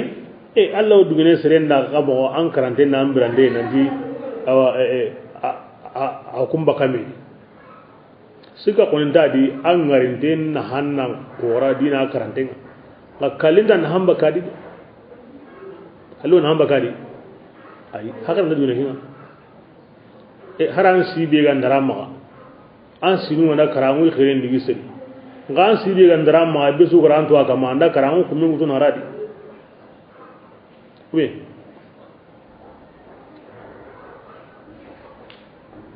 anga ya khabrun kana dina silan khalle anga nan ya gutun non bay anyi me watu nu ke khabru kaman koni adamar mum ma akin sir khore on kentu na sahani be ga kamadi on kentu na nyam kondi oku maga hari o khore ngana kara on na difference lo ara kutun naga Allah khore karande kene kutun na barageni ndabar ko suga ndara Allah magadina ndanga angar ndennam pasanga akran dennam pasanga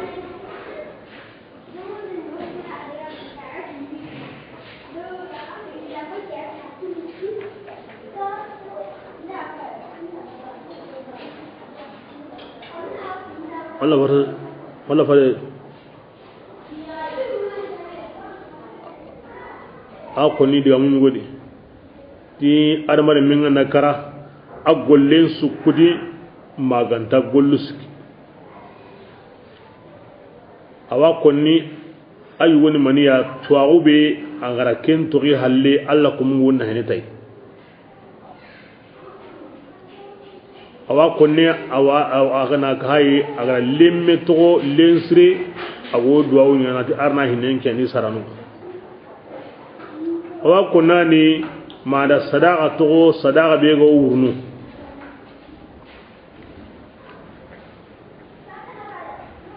ke wure gan himme ta gollon kuti awre na gamu ne aga to be to ken baraje nyo wurna da mallen sire ke go duwa nyana da ken duwa ha ken kitana anna gamu ne aga sadaqa wurunde be to waran na go to na ni surun ken yigana ada jikini surun na ni surun ken minni misalin de gun sadaqa hoyinga ba awre ni ken awrina antarni golle kurumba nyakadi nga golle qasun koni na hangada Allah gara dungai be nyaada hangarin ta gondi be ken golle qasen na hanyu way ya kallen ta ken kana kutun mine awrina antagari golle nyakari ogo himbe yana ona kenya de ogo anda kara on ta golle yana kadi awrina ki o kebirenga o golli sir dangin do be hana be gonu inna hanga okitana ara kunja toda e alla ka dungaye ko memma angaren ta gondi haranda kara ken dungaye khay baten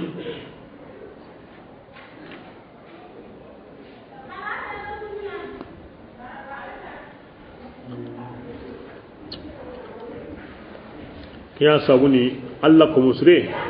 ko ngarinte adu ho karante ko ngarinte nam pasu ko karante nga ngati ngura bu alla ko musre nga hillo gandai ke karante ni ke ngarinte ni diga bu ho sirin e ho ngarde boloy ken hanan ko ra ho karante kallenga basa ho ngarinte ke agolum wa tallan segene na to a ngarnta gundi ko ni kalle ho qasu be nu ganya awa kunya na ko gorma da kapay kin ho ngane hilloy banem pasu banena wala kin kilina ke ya sabuni ngarin ta ngo ho kapalla ko musren gollenga ke ya sabuni kallenga nari hari mu'mina sirenga anga walli anta kalle munda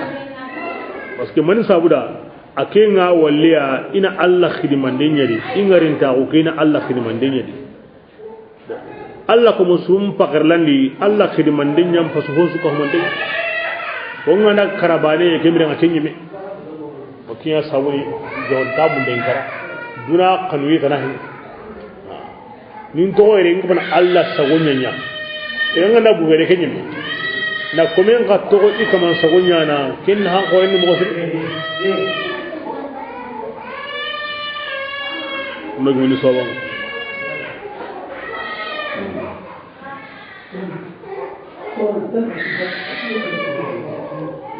bismillah bismillahirrahmanirrahim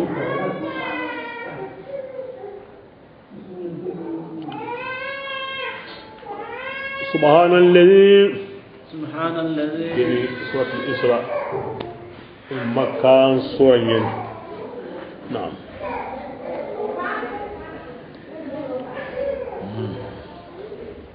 وسهني في الإسراء بتم غانترندي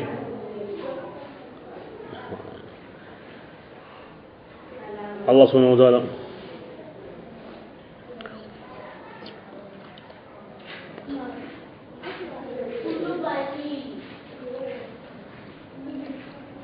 ala hoy wonya alla farinda ama menya taga hosuda akena yuwe nam buguti angarintenga nan digatay noko be aranda ba ngutul nan sagitay wakati bane no wandi aw kinya kunni kay qore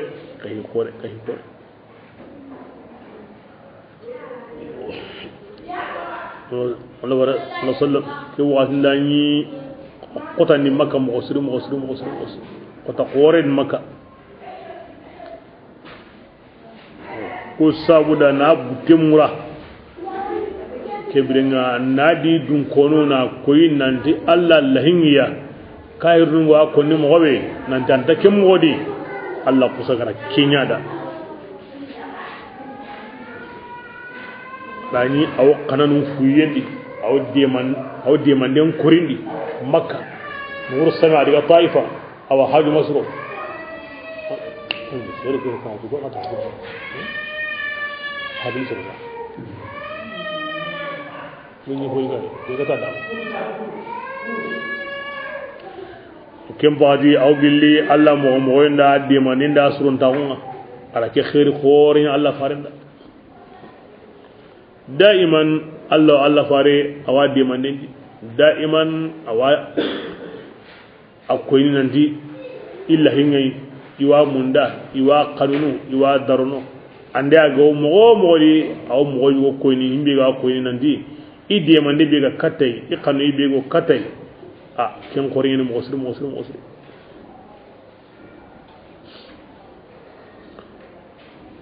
سبحان الذي أدسنا وكمن دعني أجا ورندرين يكمن محملين wuron yugonne ti laylan litaklid amanya wutile wuron so hede ay wotkuna wakati ni ke golli qore asuko mo te wakati nyano woni wurondi من المسجد onu wotini leru nagati wuce konu ti leru no siki wuce konu yimme wotini ya ga te karamu ye wuce yendro asabaki wa konni itayi gangendi wa udta wa kull al-amru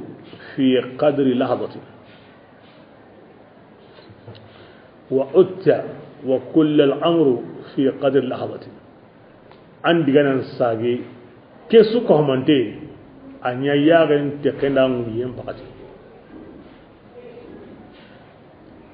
tamam tamne hadisa nuno ko qor kuni naati asuka mante aw kitab leme baka ke su ko mante nya an sage yaren te kendan yen no on di ernu siki on di ernu naati Allah ko wa ko ne di an ko mo wonni wuro ñu wani ro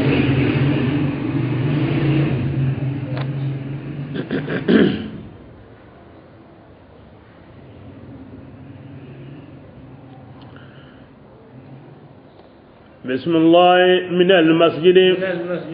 اتريتanga nambugu misire nga الحرام ngani misire horomantenga makka إلى المسجد katta misire nga الأقصى ngani misire latenga misire bega lato makka bukin unyo khilli ti al isra'u kintoni atu wuntrende nambugu tanga makka misire katta misire late misire bega lato makka kene batul muqaddas misire الذي Allah farati inyi kenkene ummu hani e kompenya di apai wani kinga malika nunda wutu bakanunga na litay misire ni hina kendina agreement bo kebrenga na ahaga mobe galli Allah da kebrenga trende njope no ni ha okini ogana tona ko ko mo ngoni godi Allah tina mbugu misire ndi kata misire nga Allah fari ni mekati inye kenkene ummu hani kompendi o kon mo bani na ummu hani kompendi me e misire ni wani kamo basan gamu ni Makka Allah farin ga yino kotabe lenki misire ke Makka qasin suwa no ni soba ke himbe ga ni misire nga Allah farin ga yino kotabe ti Makka debe ke so misire no ni kebe Allah ga na ngiri misire ni kebe nga umu hani kombe lenga misire ni Allah ra karim misire apa wa no da worni ni lengi awa no won bas ana be gara joppa da maga kanun ko woni ka hum misire nga ken Umar Hulay ibn Khattab lan agem qur'ana joppa islamin pankandi na maga kanun ko woni ka hum misire ama giri kemu wadi malengi makka yi meswadi ko won makka khasu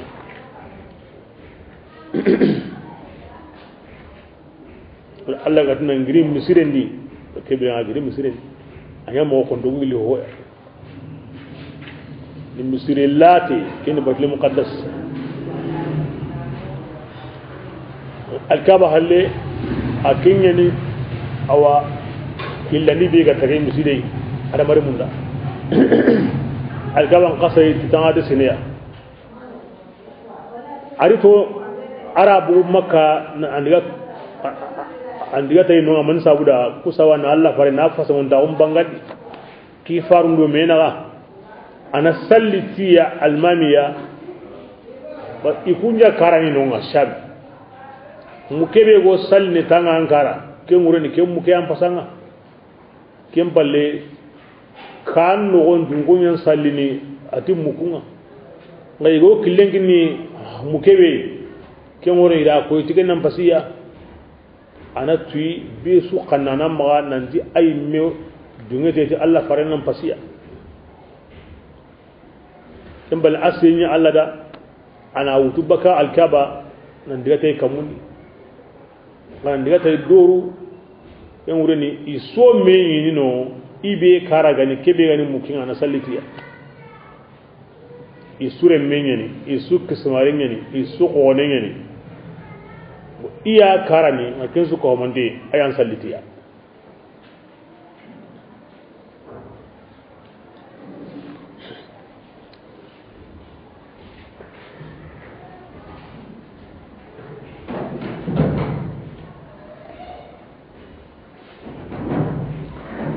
بيت المقدس كم في السن إلى سن من صبرا الله بانه بتين صبرا أرنك تو صبرا الله تنمد من بتين هنا بيت المقدس أو تشبور ما بتالي أما الكعبة الله فارن ورن وقت بيسبوري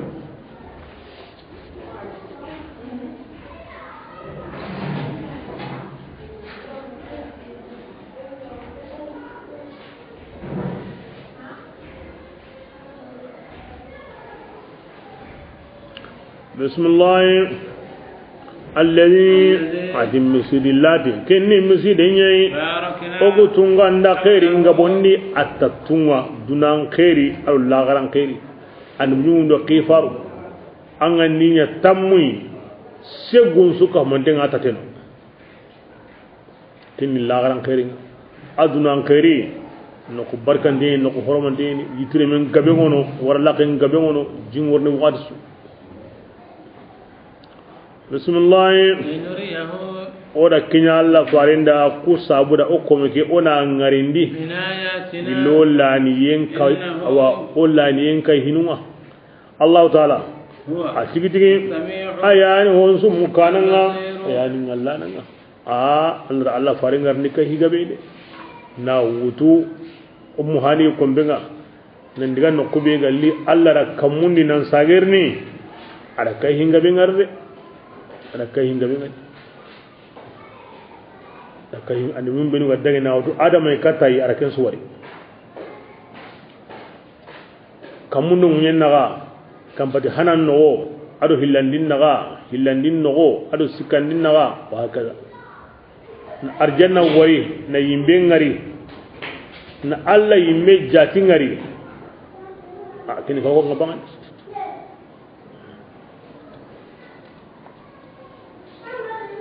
wada kinyan kusawura na ngarndi Allah lani yankai hinuma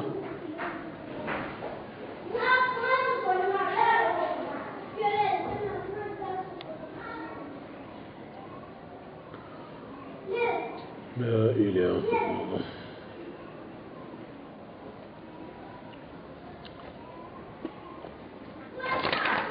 bismillah atayna Musa ezawra ke al-isra ودي أهل زقور ورا أونا أتوبكا أسوء كماندي أو كتاب بوشين بكا ده عندي سوكي التفسير نون دانجي سونغا سوكي دي إسودا أكونا ولانغلا يعني هم بيكوندي بالذات كيني مباني يعني Allah ware la sallam ayram ma kutunu binu kunike nanti a qoroti innahu huwa as-sami'ul basir kuma ngutunu hilli ko Allah farsa sallam agara himbe wari ala kengari agara himbe mugu ala mugu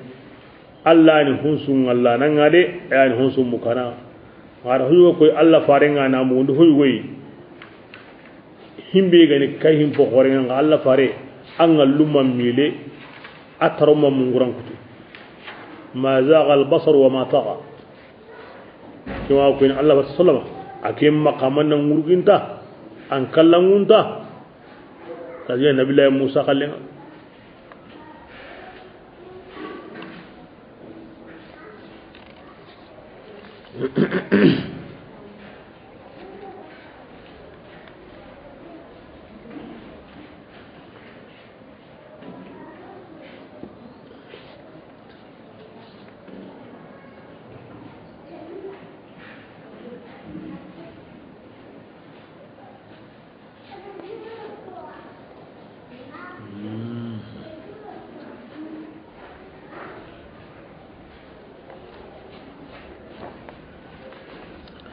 Anasi ibn Malik Allah faran khidmandana akimo alisin yo kunni ayan kalleke agabe he mogosri agile he mogosri yo ko ya gana kana gindai jirani gosre ma hokin kamunni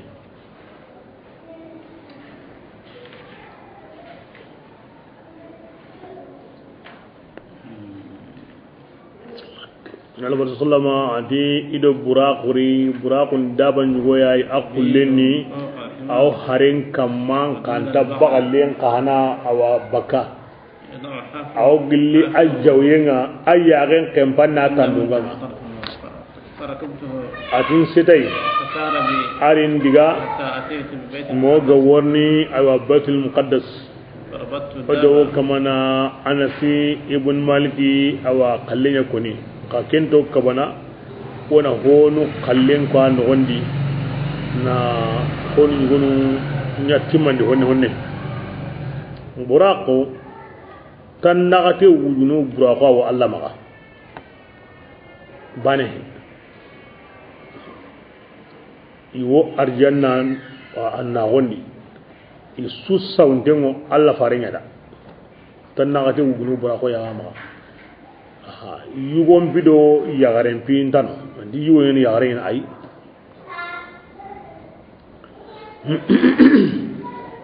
adin setai aywa aktu indengo awasir qorenga ne daban kamma hoda tayinga hoda noyinga naam ade judo yani din tayinga na alakre buldiga mikale woni nogenga na qarabelliga kenni Allah ko mo qorenga de adi ori ewa mogo orne Baitul Muqaddas nga Baitul Muqaddas kati blago kino hina maninya kileni ato anya Makka yankam Madina hina ga yankan ko harabe ibu halle Makka lakin Madina yankam Madiyana Shu'aib debe yanka Tur Sinaa Allah gara Musa sai halle ma ko be yanka Baitul Han Nabillahi Isa ga sare no ko be kunno kunusu Allah fare mu arkanu hilli salli kusudi na saba malika moti na da Jibrilu allati annan yankaire anna arkanu hilli salli allati annan yankaire anna arkanu hilli salli